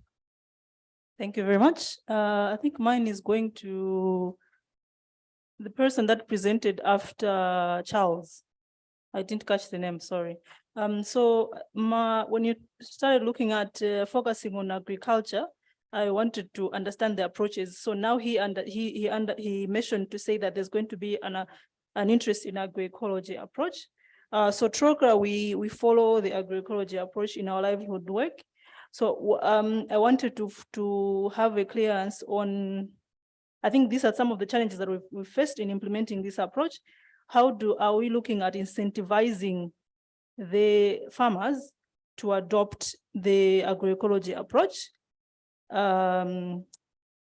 vis-a-vis the current fast track agricultural production going on around, but also with a time period of 3 years? Are we change for agroecology? It's a behavioral thing. How are we looking at that aspect? How have we considered that? But also, how do you plan on tracking the change? What are the, maybe learning for us? What are the procedures or processes that are put in place to track the change to for agricultural adoption, agroecological adoption? Thank you. Thank you so much, Maggie. And I can hear the designing phases continuing based on your questions. Quite deep questions related to the outputs. Well appreciated. On this side, well, this is a class A side, but we have one question on that end. Thank you very much. Honor. Remember to introduce yourself. Huh? I know your name has been difficult for me, but yes, proceed. There's a prize for getting it right. Good afternoon, everyone. My name is Zinhle Ndlovu, from the Kingdom of Eswatini, but based in Malawi. I work for Fair Trade Africa, and we empower producers through trade. We're about social justice. We're about trade justice. First of all, I'd like to thank PACJA for inviting us to this symposium. It's been beautiful 3 days of learning for some of us. It was my first time to be exposed to the loss and damage discussion. I didn't realize it was this big. We've been talking about adaptation. We've been talking about mitigation, but these are the real issues. And we work with some of the producers that are affected in Malawi. And we got an opportunity, of course, to network. Now we know which offices to go to. And I must say, I think a month ago, we got someone who was asking us about resilient structures, and now it makes more sense, like building off those structures. And before I forget, the presentation about the youth, we really appreciate that. I remember last week we were talking about the youth involvement in agriculture. And one of the issues that come out most of the time is that the youth wants to go to the land discussion, which we know in Africa that it can be contentious. And one of the proposals was that the youth must come in with proposals, with offers. They must make themselves relevant with the technology and all of that. And how relevant it is for the youth to start talking about the climate change discussions. And I think that is where they need to come in to present their relevance. And now going to the project again, I'm not sure whether to address Pagja or our brother Muchiri on that one. We are fair trade, we have the numbers because we're talking advocacy. We're working in 32 countries in Africa with more than 600 producer organizations. So that means they are organized. And even though I'm not mandated to talk on behalf of our organization, but I believe that we can have a discussion on how best we can be part of this and add to the voices and add to the advocacy work. That's my contribution for now. Thank you very much. I think we can have a discussion around that. Yes, thank you. Thank you for that pro bono contribution. I think it follows a discussion that we had with your colleague in Nairobi in regard to the role of trade and particularly just trade practices within the whole ecosystem of climate justice. I think you've ably brought it out, and thanks for really asserting the role of the young people. Thank you. Now a young person. We are moving downwards up to the youngest. Proceed. My name is Diana Lima, but this question is not mine. It's Maria's. I'm going to be Maria from Why are you appropriating people's voices? Because of the English. Oh, okay. Yeah, so it'll be easier. Her question. But you could have allowed her to ask and then you translate. Okay, okay. That is the most empowering way of doing stuff. Okay, I agree.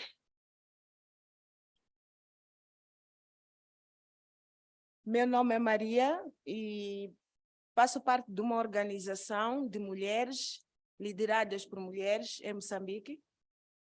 My name is Maria. I'm part of a woman-led organization in Mozambique.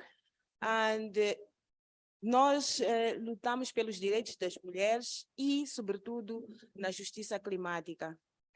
And we fight for women's rights, especially when it comes to climate justice. A minha questão é, estou com uma dúvida. And my question is, Neste projeto, sei que vão integrar mulheres, jovens. Agora, queria saber, a mulher, uma vez que estamos a falar da agricultura, in this project, we are aware that women are going to be involved, but specifically when we're mentioning agriculture. e nós sabemos que em África as mulheres estão muito na área da agricultura. Como é que elas serão envolvidas e farão ouvir a sua voz? Okay. We are aware that women are very, I could say, active and involved in agriculture. And so I want to know, how are they going to be involved in this project related to agriculture? How are their voices going to be heard specifically, captured? Thank you. Thank you so much, Maria.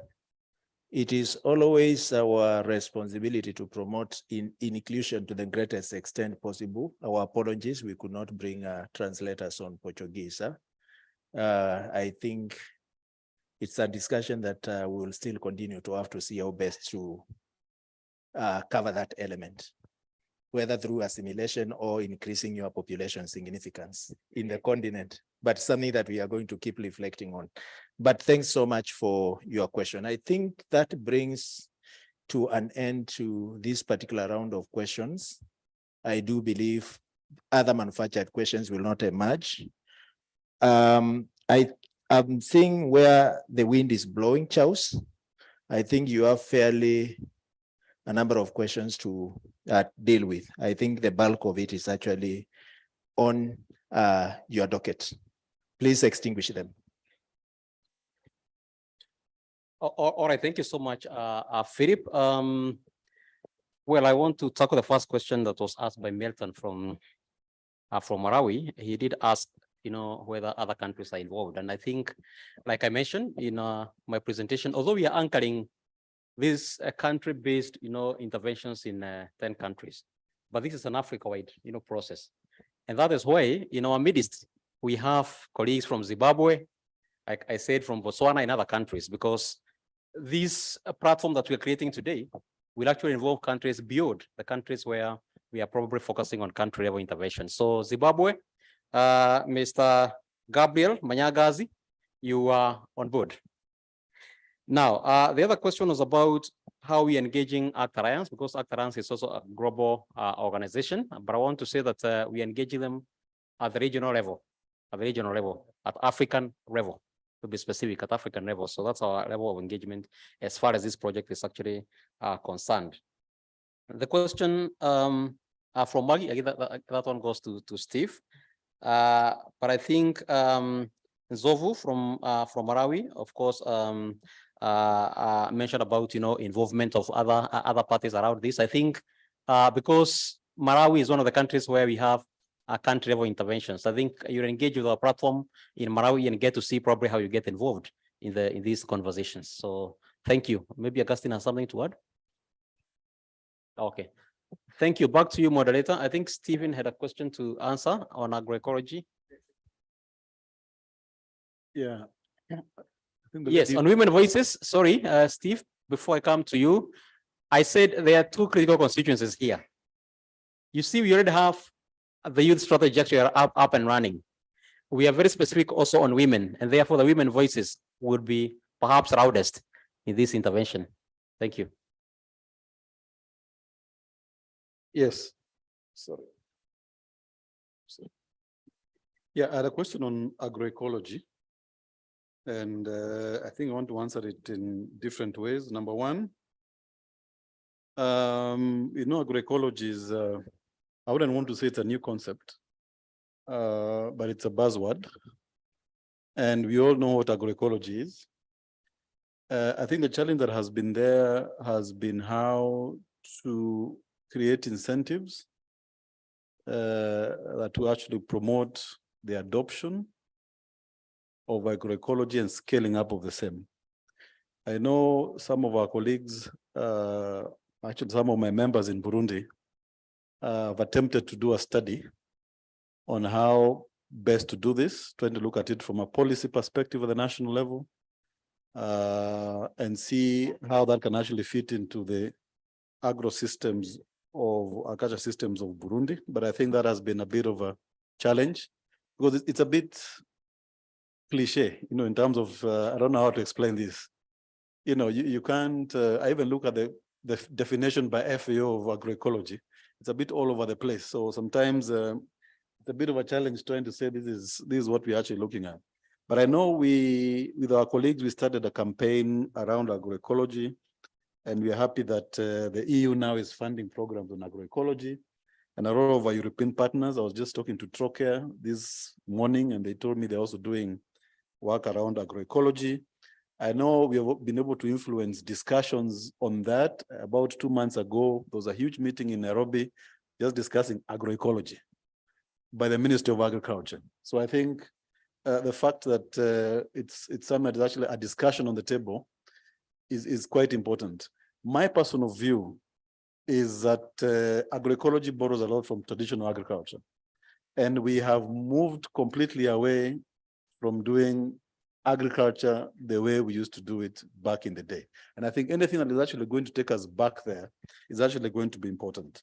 Now, as far as this project is concerned, I think we have an activity around agroecology, looking at trying to build agroecology champions and ambassadors to help us in that conversation, in that debate. That's, I think, number one. Number two, agroecology is a way of climate adaptation.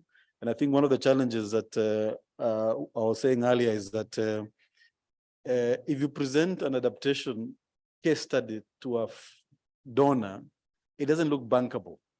And I think that is the kind of support we are trying to get from PACJA how do we document some of these case studies, but make them look actually bankable? Because I mean, you can imagine saying, I want to do a project on mulching and crop rotation, and I mean, people don't see where the investment is around there. I think we need to look at how best we can actually package that. So I think we'll be coming to you to actually see how best we can actually be able to do that. And I think the third one is that there's going to be a conference. I think that there's a conference on agriculture.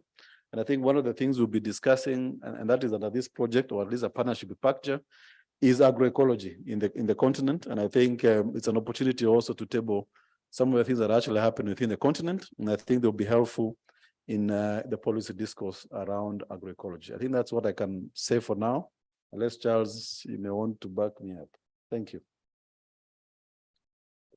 Thank you so much. I do believe the questions as raised have been responded to. And we are in fairly good space. Muchiri, when I developed the first CRSA, Climate Resilience Sustainable Approaches Guide, it's the same challenge when I go to the costing elements and the implications. I go to the same elements of challenge in terms of then how do you crystallize it in terms of need. And I think, Maggie, the project is actually inviting that broad space for us to engage. And building on that again, we need to see how best we can actually be more concrete in a conference that will happen later this year, largely premised to be Nigeria, on agriculture adaptation acceleration in Africa. So we want to see how best we can actually frame some of this discourse within that particular space. Augustine, you have one observation. Proceed.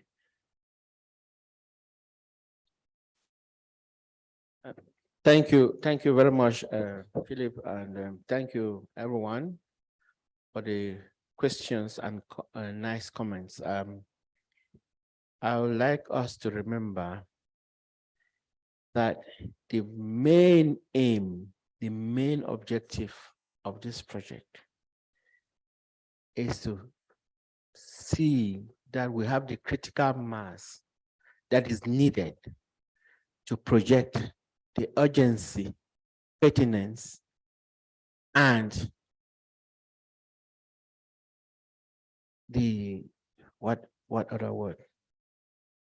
Urgency, pertinence, and of course, the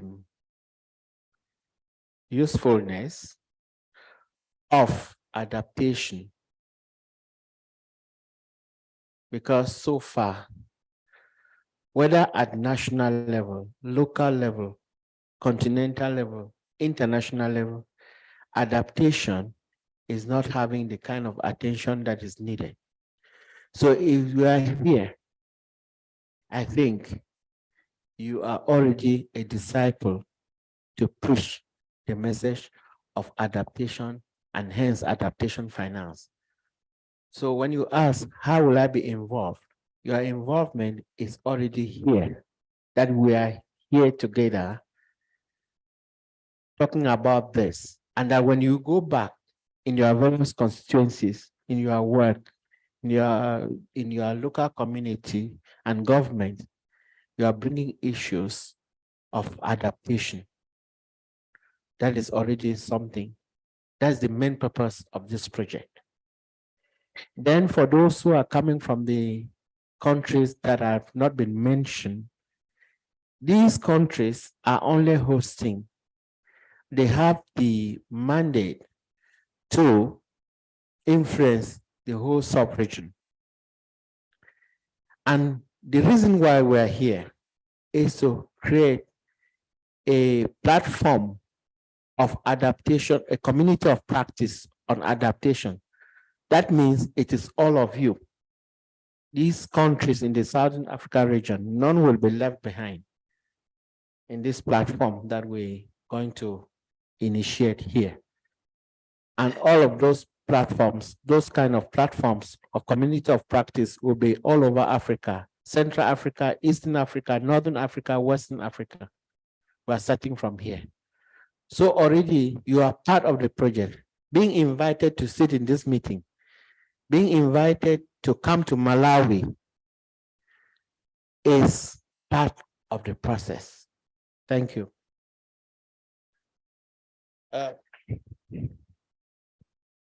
Now, having developed quite a collectivized understanding around the project, I will not open to the second round of questions in interest of time, because I always believe that project implementation is a process.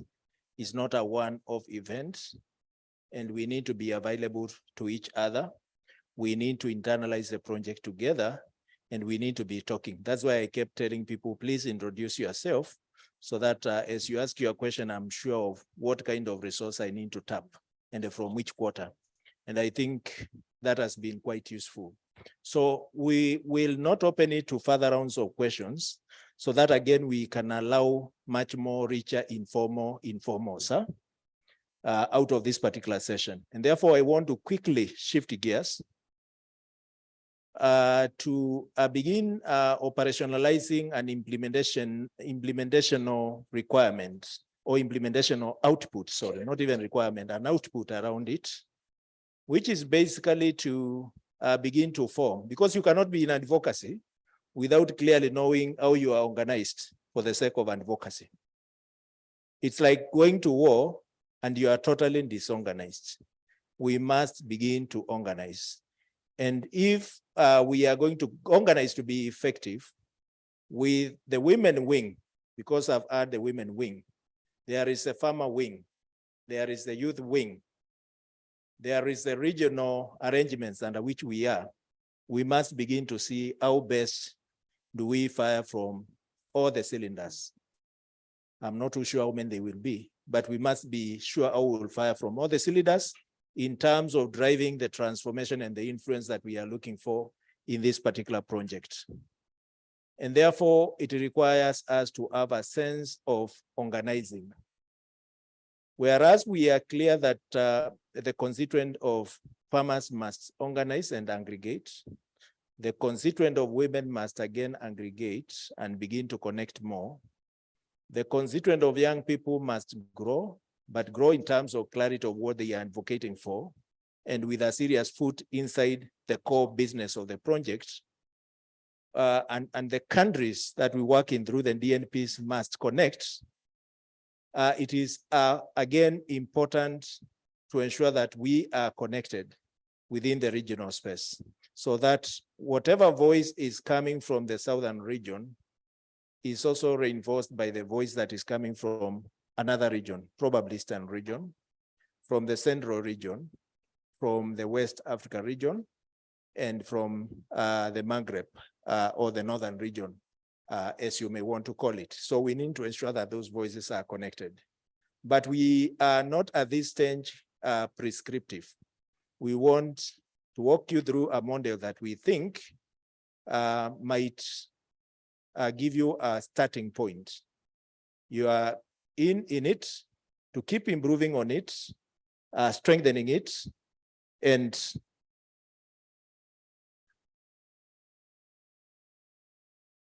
so I'm basically saying that that outfit of the regional organizing, we want to walk you through it.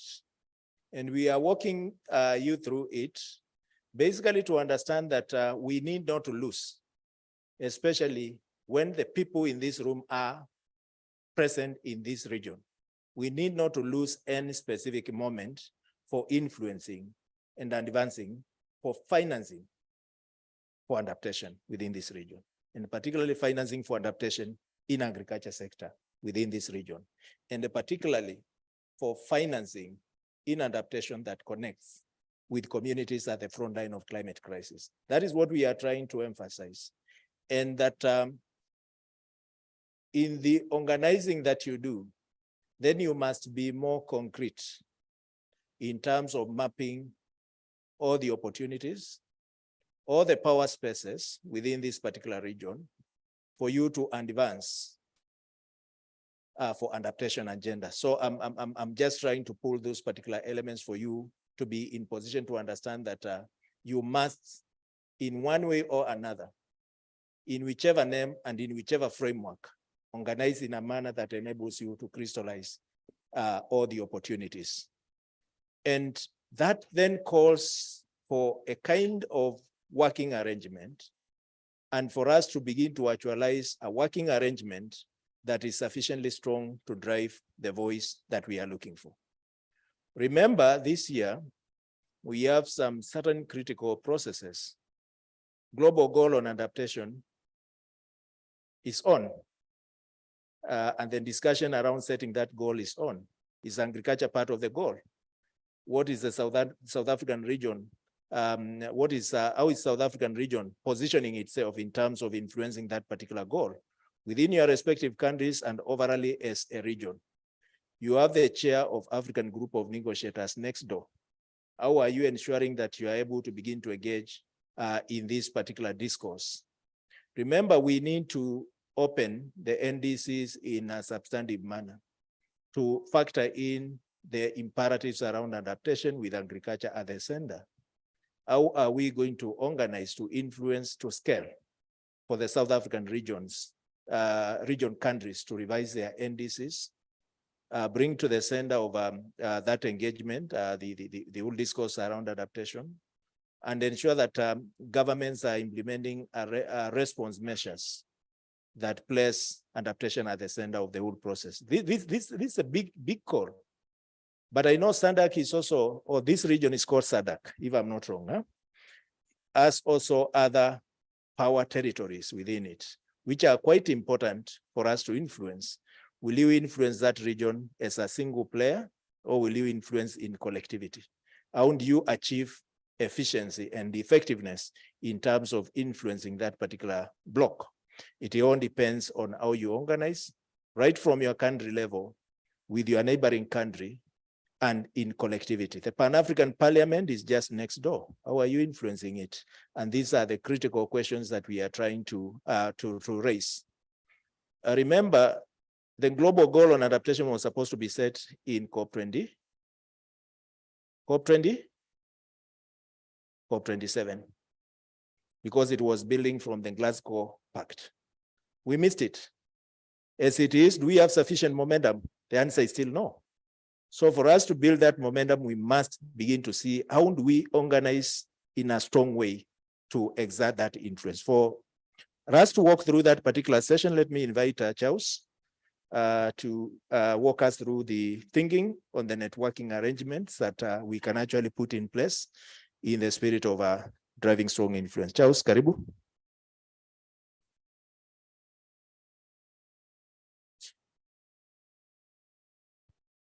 All right, if you can put up my presentation, Kaidri.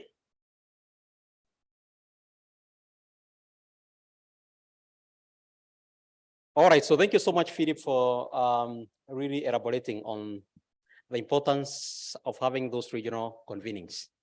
And like I've said, we're going to have 6 of them, one of them based here in Southern Africa. And by the time we cross, I will be having that platform, in place and running. He has already articulated the agenda that you're supposed to push.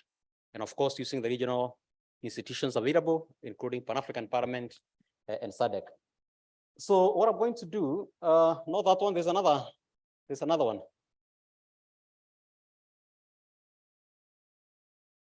It's the only other presentation that we've not done. So, all right, so like we have already indicated, we are anchoring this in Malawi and Zambia, but basically touching on all the other South African countries represented here. And like we're going to explain to you, of course, we normally have our platforms in those countries, and therefore the coordinators of our platforms in those countries technically becomes members of this particular convening. And then they're going to enjoin the rest of you because you interact perhaps much closer with them at country level. And therefore they would know probably who will add value to the process, and they know the expertise that is resident in those particular countries. So we'll be able to give you guidance in terms of how then you can be able to join the network. Now, we are calling it a community of practice on adaptation for Southern Africa. So we are not just another alliance. We are not another organization. We are not creating an NGO, but we are forming a community of practice. In other words, people will be coming with the different experiences based on your expertise, based on what your mandate as an organization. And together, like Philip said, we'll be able to influence, adaptation issues at country level, but also at regional level. So therefore, the purpose of this forum really is to facilitate knowledge exchange. So you'll be sharing a lot of knowledge, and like we said, and we have always indicated, the African people are not an empty threat like this, where you can come on and impose things. We come, with our experiences, we come with our entry behavior, characterized, by indigenous knowledge we have, our ways of doing things. And I think together we can be able to share all that and be able to use it, for our influence. Of course, it's a platform for running, for collaboration, among members. But most importantly, it's a forum where we are going to amplify the voices of local communities. You realize that in our loss and damage conference, of course, we had our communities at the grassroots represented here. There was a Maasai Red here and several others, I think, who were probably in the first day. Those are the voices that we want to support. Because they may not be able to articulate issues at the global level, but we understand them in their language, we understand their feelings, and we're able not to use that and profile, their needs at those decision-making levels. And that's what we call procedural justice. Making sure that even those, that are least privileged, their voices are included in terms of decision-making, but we can help amplify those voices so that we speak, for them. Let's move on. All right, so we have some specific objectives that we are proposing for this platform, but we are going to engage in a conversation to check to see whether this is exactly what we want to do. But this is just but a guiding document in terms of what we envision when we thought about these platforms that we're talking about. One of them is to promote and support implementation of effective and innovative adaptation practices and policies at local, national, and regional levels. As you can see, our advocacy is multi-layered, all the way from local level, national, and regional level. And we are saying that we really must push really for effective, implementation of adaptation innovations, but also ensuring that we also look at policy, a framework within our countries, check to see whether it responds, to adaptation needs of our people. Already Philip has identified the fact that our NDCs really are not heavy on, adaptation, for example, and that in itself is a gap. How do we intervene, in that particular case? I know the countries have already revised the NDCs, and most of them have actually submitted, but basically in other processes within your countries, in your roles, even at the regional level and at local level, we need to figure out what gaps there is or there are so that we can be able to see how we come in. We want to actually strengthen the capacity of network members and other stakeholders to access, generate, share, and use relevant information and knowledge on adaptation. So strengthen the capacities, of our members and our constituencies. And that includes the small CBOs that are within the networks. So when I look at Nyirenda here, and of course, Monica, supporting Zambia Climate Change Network, for example, we are talking about those community forest, institutions, at that particular role level. How do you build their capacity? How do you ensure that they're actually presented and that they also know what is happening around and they give their contribution to the same? We also hope that we can be able to influence and engage with relevant decision makers and processes at all levels to advance adaptation agenda to ensure adequate financing and support for adaptation actions. So again, I've already alluded to this, that we are not only amplifying the voices, but we want to ensure that those voices have an impact in terms of the policy processes happening in our countries and in our regions, and most importantly, to ensure that they support. And this is why I talked about budget tracking, a very important exercise that CSOs can actually be able to do, and we want to do. We want to see, from the exchequer, how much of resources go towards adaptation, for example. And if we can be able to document that, that would be a very powerful tool. Even at national level, beyond our, international and global advocacy, we want to check internally and also see how much our countries also, putting, in terms of adaptation, and is it going to where it is actually targeted? So that is important, and I think that will be one of the role that we envision needed for the platforms we are creating in the region. in our various regions. But we also want to foster synergies and partnerships among network members and with other networks and initiatives working on adaptation in Southern African region and beyond. And this is where we said, leave no one behind. So we'll foster partnerships with other like-minded institutions and partners, and it's going to be your work, needed to map and check to see who else do you need to bring on board in Southern African region. And we are saying even beyond, because you may realize that there could be other partners who are not necessarily within the region, but you think probably they can also be able to add value to your network. So that is something that we may want to think about. So those are the specific objectives, and we have some proposal in terms of then what activities are we envisioning, for these networks, and more specific now for Southern African region. Now, we are providing a platform for networking, communication, and advocacy on adaptation issues and opportunities in Southern African region. So it's a platform, and being a platform, really, it should be seen to function. And therefore, we'll be thinking about where this will be anchored. Our thoughts are, because we're in Malawi, and Malawi is one of the countries where, which is involved in this particular process, we may want to anchor it there. And because of that, Julius has just walked in. We had Malawi and just walked in. So we'll be thinking together whether we can anchor it probably in one of these countries, Zambia or Malawi, and then probably we can have it probably convened, at that particular level.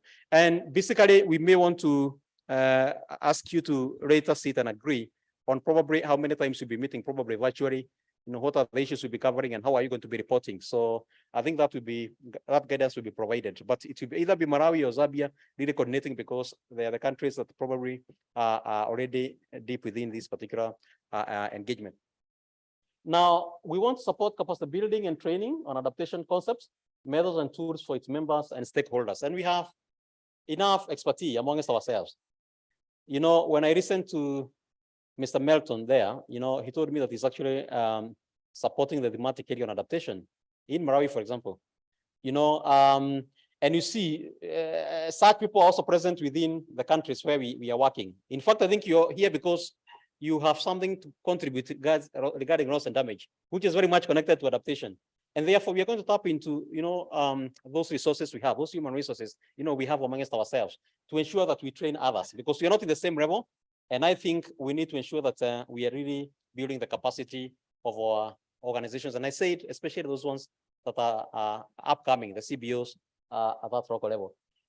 But again, we want to see this platform also promoting and disseminating good practices, innovations, and lessons learned for adaptation initiatives, in the region.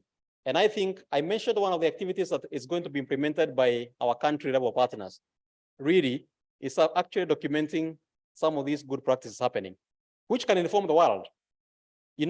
When it comes now to, programming and donor programming, a lot of times we have been seeing top-down approach, where people sit somewhere in the north and they craft a beautiful program for Africa, and they come and, of course, impose it on us. So the money is spent, but at the end of the day, you either engage in what we call, or the result becomes the maladaptation issues, where instead of supporting people to adapt, sometimes you go a different direction, or that resources or those resources are actually lost. So we want to ensure that in actual sense, those good practices that we're documenting inform our development partners or grant-making partners, so that they respond really to the actual needs of the people and they promote and support, upscale, some of the innovations that we have in the region. But again, we want to see this platform engaging with policymakers, donors, other relevant actors to influence adaptation policies and funding at all those levels, local, regional, and global levels. So your work must be connected from the grassroots all the way to that global level. Let's move on. Great. So connected with this, then, there are some outputs that we want to see at the end of 3 years and beyond, because I think, we don't want to organize our programs, around the money available from the donor. But we want to see outputs that can also live beyond, the project period. And therefore, we want to see a repository of adaptation-related information, data, tools, methods, best practices, and most important of those best practices, and lessons learned from the region and beyond. So we really want to ensure that whatever you document really is put in a repository, probably in a certain online portal somewhere, probably, where people can learn, where we can educate the world regarding our experiences from this side of the world.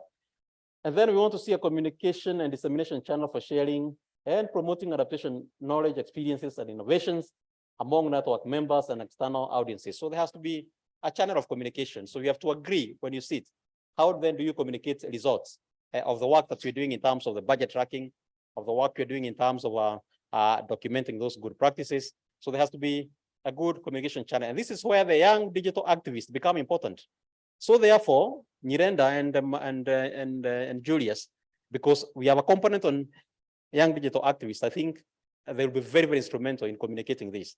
And not just focusing on the two countries, but also in the region and connecting it with what is happening with our networks in Africa. The other thing is that another output, we expect to see a capacity building and training program for enhancing the skills and competencies of network members on various aspects of adaptation planning and implementation. So we really have to come up with a program, and we'll agree how we roll out that program of capacity building for our partners, for our members. And then, of course, the other expected output, of course, is dialogue and consultation mechanisms for engaging with policymakers, donors, researchers, practitioners, and communities on adaptation issues and priorities in the region. So what mechanism, what strategy are we going to put in place for engaging other partners beyond this particular project? And that will be probably one of the outputs, again, that will come out of this platform. And we hope, like I said, this platform can live beyond the project period. I can see Augustine nodding. Yeah, that's what we intend. The resources are only to support us to kickstart, but I think we need to see, that engagement going on beyond the project period. Sorry, let's move on. Great. So therefore, who will become a member of this particular platform? Who really qualifies to be a member of this platform? And I mentioned that members of national platforms and constituencies implementing this project on supporting needs-based advocacy for adaptation in Africa. So therefore, Zambia, Malawi automatically are in that particular arrangement. But then partner platforms and partners in Southern Africa region, that should be Southern African region. So Southern Africa. So it's not just South Africa. So it's Southern Africa region. Semantics. Eh? Some of these things remind us that we have our own origin. Great. So, and this way I mentioned that the coordinators of the countries in Southern African region, and I really want to actually get to see who is present with us here. Can we have Malawi start up wherever they are? Malawi? All right. That's the advantage of hosting. They are the majority here. The advantage that comes with hosting. We have Botswana. Botswana, where are you? I see Saona is here representing Botswana, and my brother there. Start up, we see you. Kaidre, just start up. Start up. Botswana. Kaidre. All right, so you have Botswana representatives. We have Zambia. All right, so you have Nyirenda and our chair, Monica, and my brother here. Oh, you're actually more than I thought. Is there anybody else behind the pillar? All right, great. So thank you so much, Zambia. Angola. Angola? Yeah, please. Thank you, my sister. Thank you so much. Very well. We have Angola represented. Thank you so much. Zimbabwe. I know you have my brother here, Gabriel, and my other brother there. Very good. Very well. So you have Zimbabwe. I know you have Madagascar. We are considering Madagascar as yeah, Stephanie, debout, s'il vous plaît. Merci beaucoup. Thank you. That is Stephen. And Augustine is laughing at my French. Yes. But at least he understood. He stood up. All right. So, do you have Lesotho? Lesotho? No. Yeah, Lesotho. Oh, wow. Wonderful. Thank you. Thank you. We have Lesotho. Which other country am I forgetting? My geography is not good. King Mswati area. Eswatini. Where is Eswatini? Very good, very good, very good. King Mswati is represented here. Very good. And then we have Mozambique. Mozambique. Thank you, thank you, thank you. Obrigado, obrigado, madam. Obrigado. Which other country am I forgetting? Southern Sudan. Oh, South Africa, Dr. Dr. Kaukero. But you are from Zimbabwe. Or are you married? Or have you married in South Africa? All right. All right. Thank you so much. Thank you so much. Very well. Which Seychelles? Seychelles is not here. Namibia? Namibia should be here. Ah, very good. Welcome. Welcome, Namibia. Our youths from Namibia. Thank you. Namibia is actually one of our most youthful platform. Really. So, and we're grateful, and we work together with others, Irma and Helvi and the others to make sure that that is anchored. Who else? Which other country is represented? All right, great. So I think that's a good beginning. And of course, we're going to have a contact person for each country. And I said the coordinators will probably be the ones that are going to anchor this, and then the others can actually be onboarded, upon consultations at that particular level. So therefore, those will be the members. And then, of course, I said civil society organizations are interested in climate adaptation in this region. And therefore, you'll be able to co-opt faith leaders. You'll be able to co-opt, women and youth, research institutions, and other partners. And we don't want to dictate who you bring on board from these constituencies. That is going to be dependent on what you agree, because again, we also don't want to impose things on you. We're only here to give guidance in terms of how we think this process should be able to run.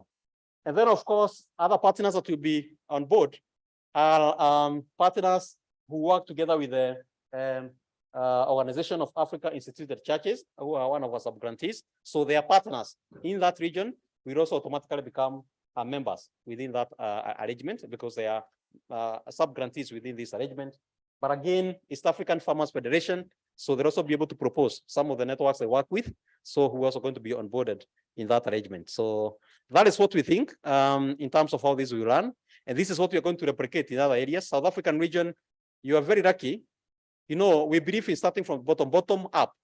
That's why we started from South Africa, because I think South Africa is on the bottom side of Africa. I mean from the map, not in any other sense. So it's from the bottom going up. So we started by launching this in South Africa, but we are going to our proper to Central Africa, then we move on until we reach Northern Africa. So thank you so much. I think do we have another slide? I don't think there's another slide. Sir?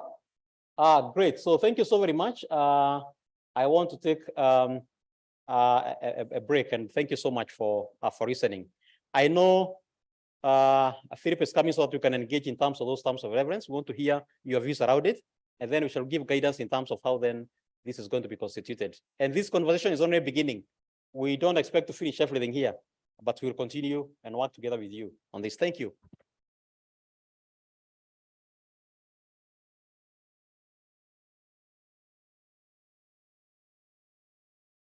Brilliant idea. That is how I'll frame it. Brilliant idea. Communities of practice. I've been a convener of a number of communities of practice, and they made me what I am today. That is something that I'll tell you for a fact, because it is a rich ecosystem of knowledge, if well construed. If it's not well construed, then it's a serious waste of time. But I think there is serious thinking that went on in terms of even construing the nature and the composition of these communities of practice to ensure that we are able to draw from geographies with similar issues, similar priorities, and again, a constituent that can fairly communicate across. And I think that's something that you need to give credit to those who might have cracked their head in terms of piecing this together. The only uniqueness with this particular community of practice is that it's not only manufacturing knowledge, but influencing. It is actually at the art of advocacy. So that is the only difference. The other communities of practice, they talk, generate, share knowledge, and they go home happy. But for this community of practice, at the heart of all the knowledge that you generate is your ability to influence.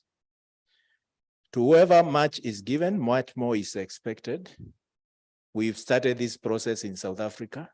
I think the first key question is whether this will be the best or it will be the worst platform. For me, even when I'm not a member of the community of practice, I will be nose diving, just listening. Community of practice, adaptation, agriculture insight.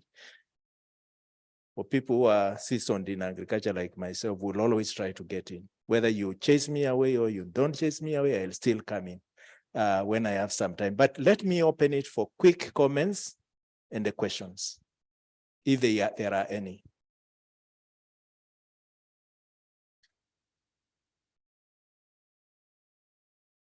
Julius.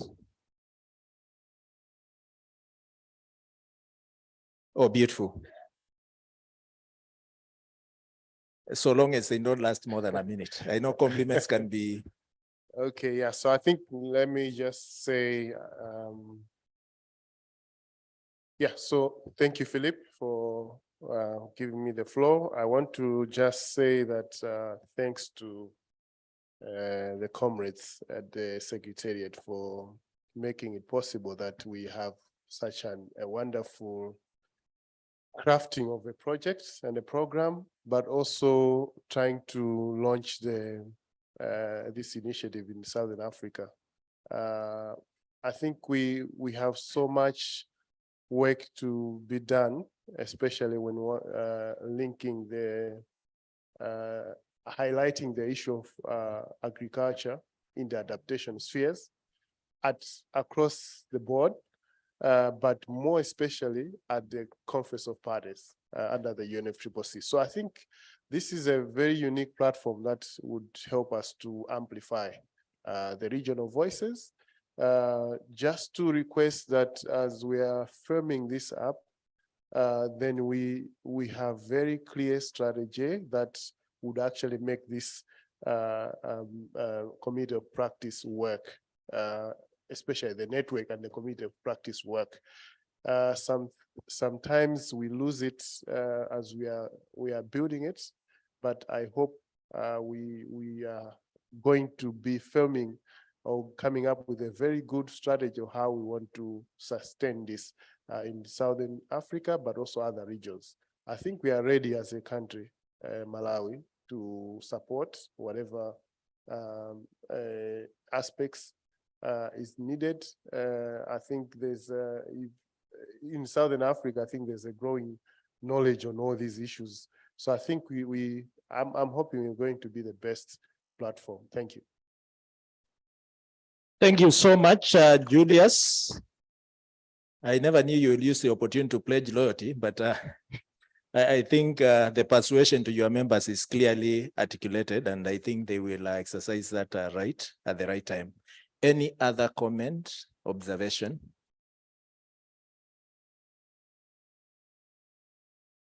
Monica, I need to hear your voice. Yes, Chair, and I need to say something. I also want to thank PACJA for this project. For us in Zambia, I think it's opportune because we are in the process of formulating a national adaptation plan. And my organization, as well as myself, have been quite involved in that process. We're at, I think we're now at a process where we're bringing information together in terms of actually formulating the plan. But what has happened is that we have actually gone further in terms of even deciphering or rather prioritizing adaptation actions. So for us, this is an opportunity that will allow us to further advocate for adaptation in the country, but as well as specifically for agriculture. And I specifically was involved in looking at the climate risks that affect vulnerable groups. That includes women and the other groups. And this will give us a chance actually not to analyze the gaps in terms of what adaptation actions of voices that need to be heard as we implement our adaptation plan. Our plan should be ready towards the end of the year, but there's still a process of validation and input that is required, not only from government departments, but also from civil society. And hopefully, with this impetus of the project, we as civil society in climate change can actually provide that necessary input. So I thank Pakja. Thank you. Thank you so much, Monica, again, for giving us a snapshot feel of where you stand as a country and how this process might connect with you and even be beneficial to you right at the onset. I think that is more than appreciated. Any other comment? Now, in absence of any other substantive comment, should I or will it be fair for me to assume that the members or those present in this room begin to look at how best to take this initiative forward as a starting point by virtue of being members? Is that one good way to start closing this particular session? And then secondly, say that accountability is so key. And because accountability is so key, we would like Charles just to guide us briefly in a process through which we can be able to know who will convene us, because I think the convenership is more important than anything else. And also seeing how best we can also internally coordinate. For a start, I know the Secretariat will be with you, it will work with you, but I think it's important that the Secretariat does not go back with this baby, either to Nairobi or the Sub-Secretariat office in Cameroon, Yaoundé. It needs to leave the baby with its own owners. So, Charles, please do it.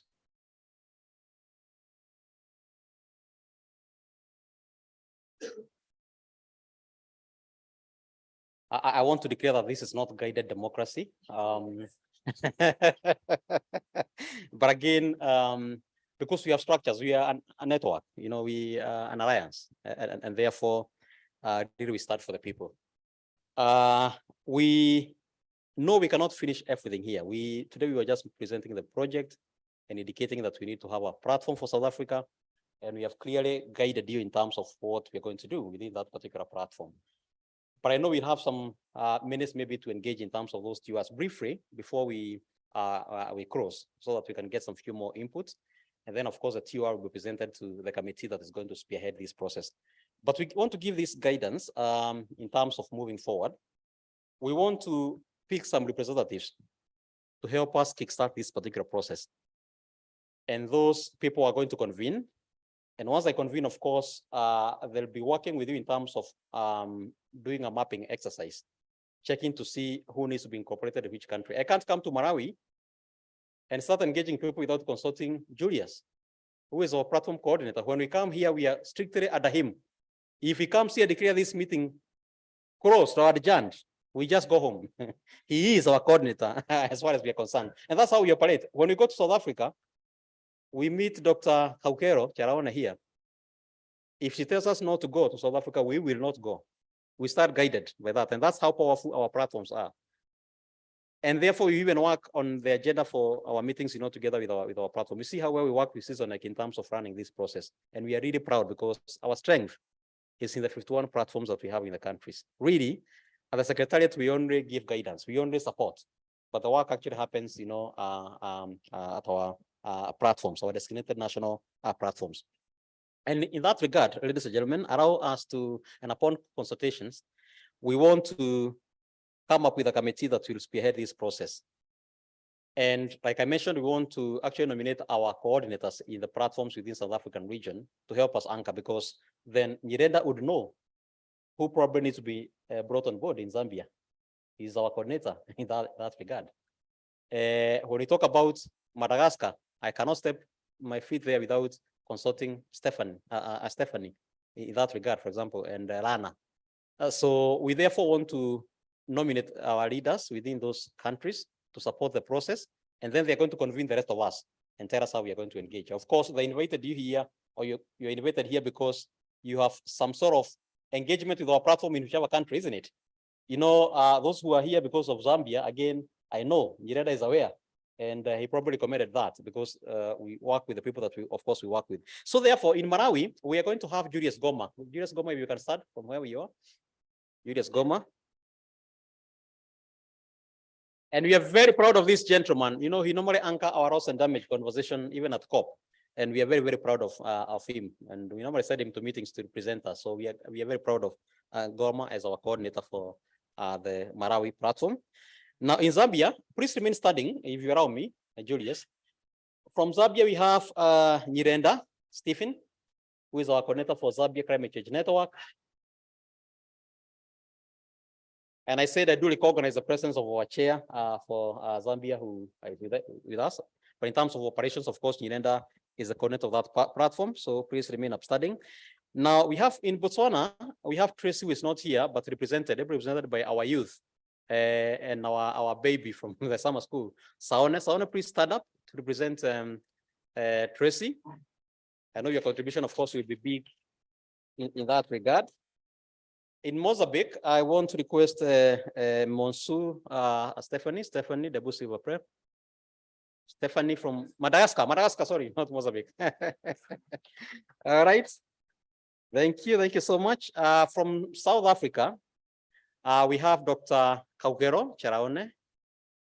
Let's clap for her. Thank you. She's the one who anchors our conversation, you know, even around PAP. So we thank you so much, Dr. Cheraone. Actually, Cheraone is one who is actually supporting us in coordinating the Pan-African Parliament Summit coming up in May. So she has a desk at the Pan-African Parliament. That's how we connected, you know, yeah, through our platform. So thank you so much, Cheraone, for that. I know in Mozambique, our coordinator is not here, Amirka Benate. However, we want to have him, but also have City from Mozambique. Yeah, please start and give us your name. We want to have Amirka, but also have this ready. I'm forgetting your name, Maria. We have Maria. So our about two, I know, are those names being documented somewhere? I know Kaukero is doing that, so we'll be able to take that. So we have Maria together with Amirka. We'll connect you with Amirka. You know Amirka. Yeah. We actually work together technically. Yeah, very well. Don't sit yet. Don't sit yet. From Zimbabwe, Gabriel, you're here. Because you're here, please start up. You'll be part and parcel of that particular process, and we'll connect you with our other platform members in Zimbabwe in that process. And then we have Angola. We have our youth from Angola. Where? Okay, very good. Thank you so much. Remind me your name. Diana. Very good. So Diana will be able to anchor that process from there. Of course, we are going to connect you with our coordinator also from Angola, who is not here, so that we can also work together in that regard. Which country have I forgotten? Namibia and Eswatini. Yeah. So Namibia, we have our youth from Namibia. All right. So remind me your name, my brother. Reynolds. You know Helvi, yeah? Very good. So you're going to work with Helvi, who is our platform coordinator for Namibia. Very well. So you'll have those. So in some cases we have two, which is still okay because we're going to add more, you know, as we progress. Great. So thank you so much. And then we also have Eswatini. Where is our Eswatini representative? I'm here representing Fair Trade though. Fair Trade Africa. From Eswatini, right? From Eswatini though, yes. Very good. So your name again, please start up. Zinhle Ndlovu. Yeah, please start up. You'll be part of that. Again, your name? Zin something.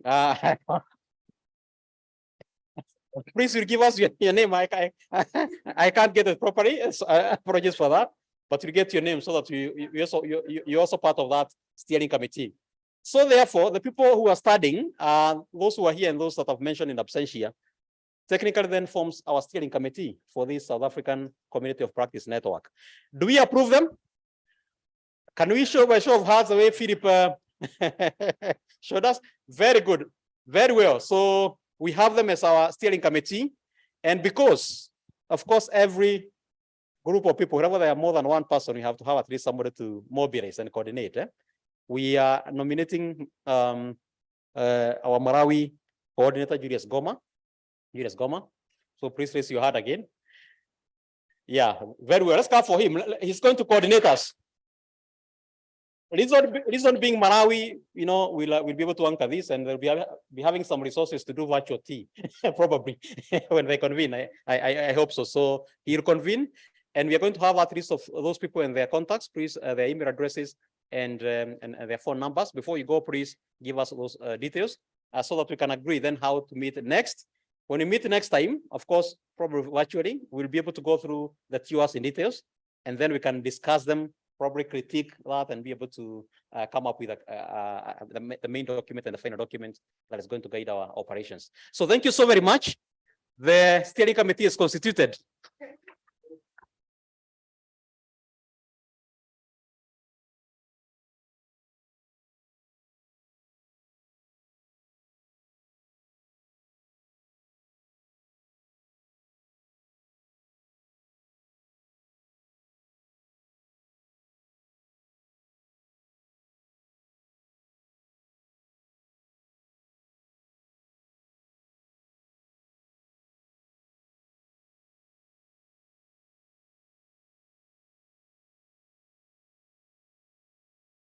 Thank you for that process, Charles. I think we should make you the chair of all electoral commissions in Africa, because I think you can moderate a discussion of such a nature in a faster manner. But I think the responsibility is back to the countries.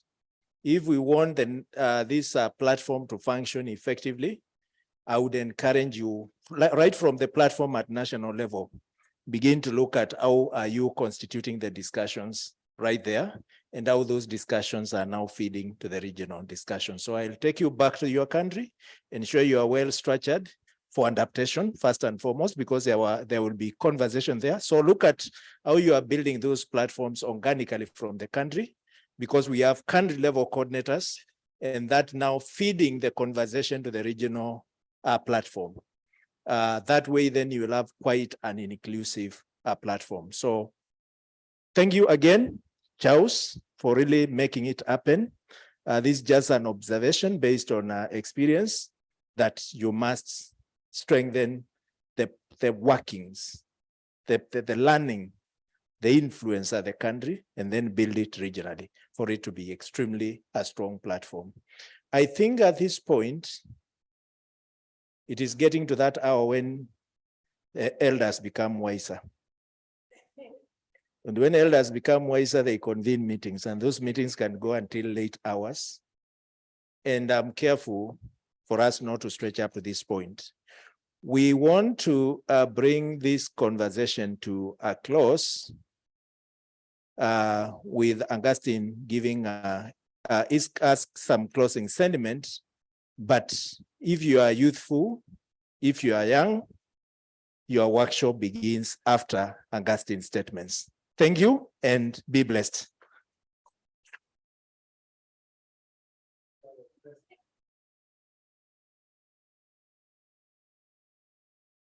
Hello. Are we comrades? You know, and in the negotiations, what happens is that the real conversations start at this time. Yes, believe it or not, once we go in the morning, we're all, jumping up and down, saying things, and then those who will score the shots are quiet. They know that these guys will get tired. And then once the energy is now low and we are rushing back to our hotel rooms, that's when you see them. In Bonn, for instance, you always see those guys, right? While we are going back to the hotel, that's when they are going to the convention center. So negotiations start improper now. Good enough. Philip said it's only for the elders that we have to recess. Young people, you have to stay and do your own thing. Engage in that concept that was proposed here. But I advise you not to delay, be snappy, know what you want, and plan your meetings. That's why you came here. Colleagues, ladies and gentlemen, this is one of the happiest days in my work. We've done this for 33 years, counting. But when it comes to a point when Africa is getting consciousness, wanting to sit together and discuss their issues, you only can say thank you to everybody. No one is more African than the other. It's just that the level of engagement differs from place to place, from individual to individual. But when we come, we have the moderate, we have the extremes. When we come and mix in one basket, we have that concoction called Africa, the mosaic of intelligence, the mosaic of resilience, the mosaic of whatever. You know, somebody said, in spite of all what happens to our continent, from slavery, colonization, and neocolonialism, resource exploitation, we still can manage a smile. They can't understand. Let that smile not get faded, because that is the last thing that we have. Let that empathy for each other not fade away, because that is the last resource we have. They can steal every other thing, but they will never steal this from us.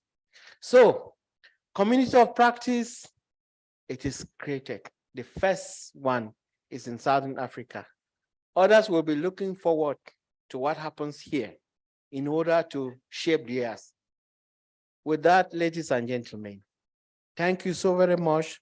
We really appreciate. The appreciation goes to CISONET, our partners from OIAC, EFF, all the other religious bodies, the traditional rulers. I'm sure His Royal Highness has left, and many others. Thank you so much. This is not about a project. This is the beginning of a revolution. And you should be proud of yourselves that you are part of this beginning. Thank you, merci beaucoup. Asanteni sana.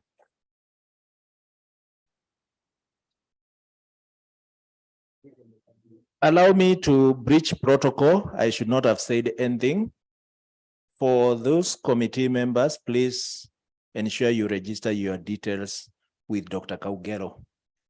Yeah, she's right at the center front, and probably Julius will provide a further guidance as the convener.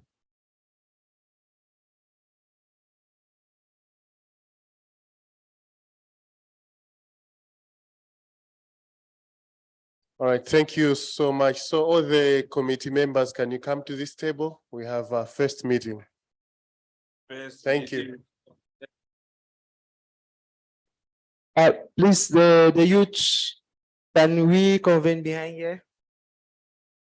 Let's come to the table behind. Let's have a small discussion.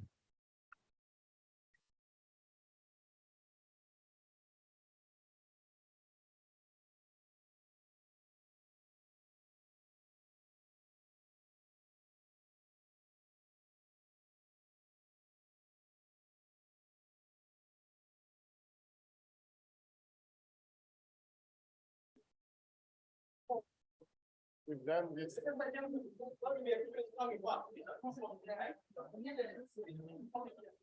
Yes, yes.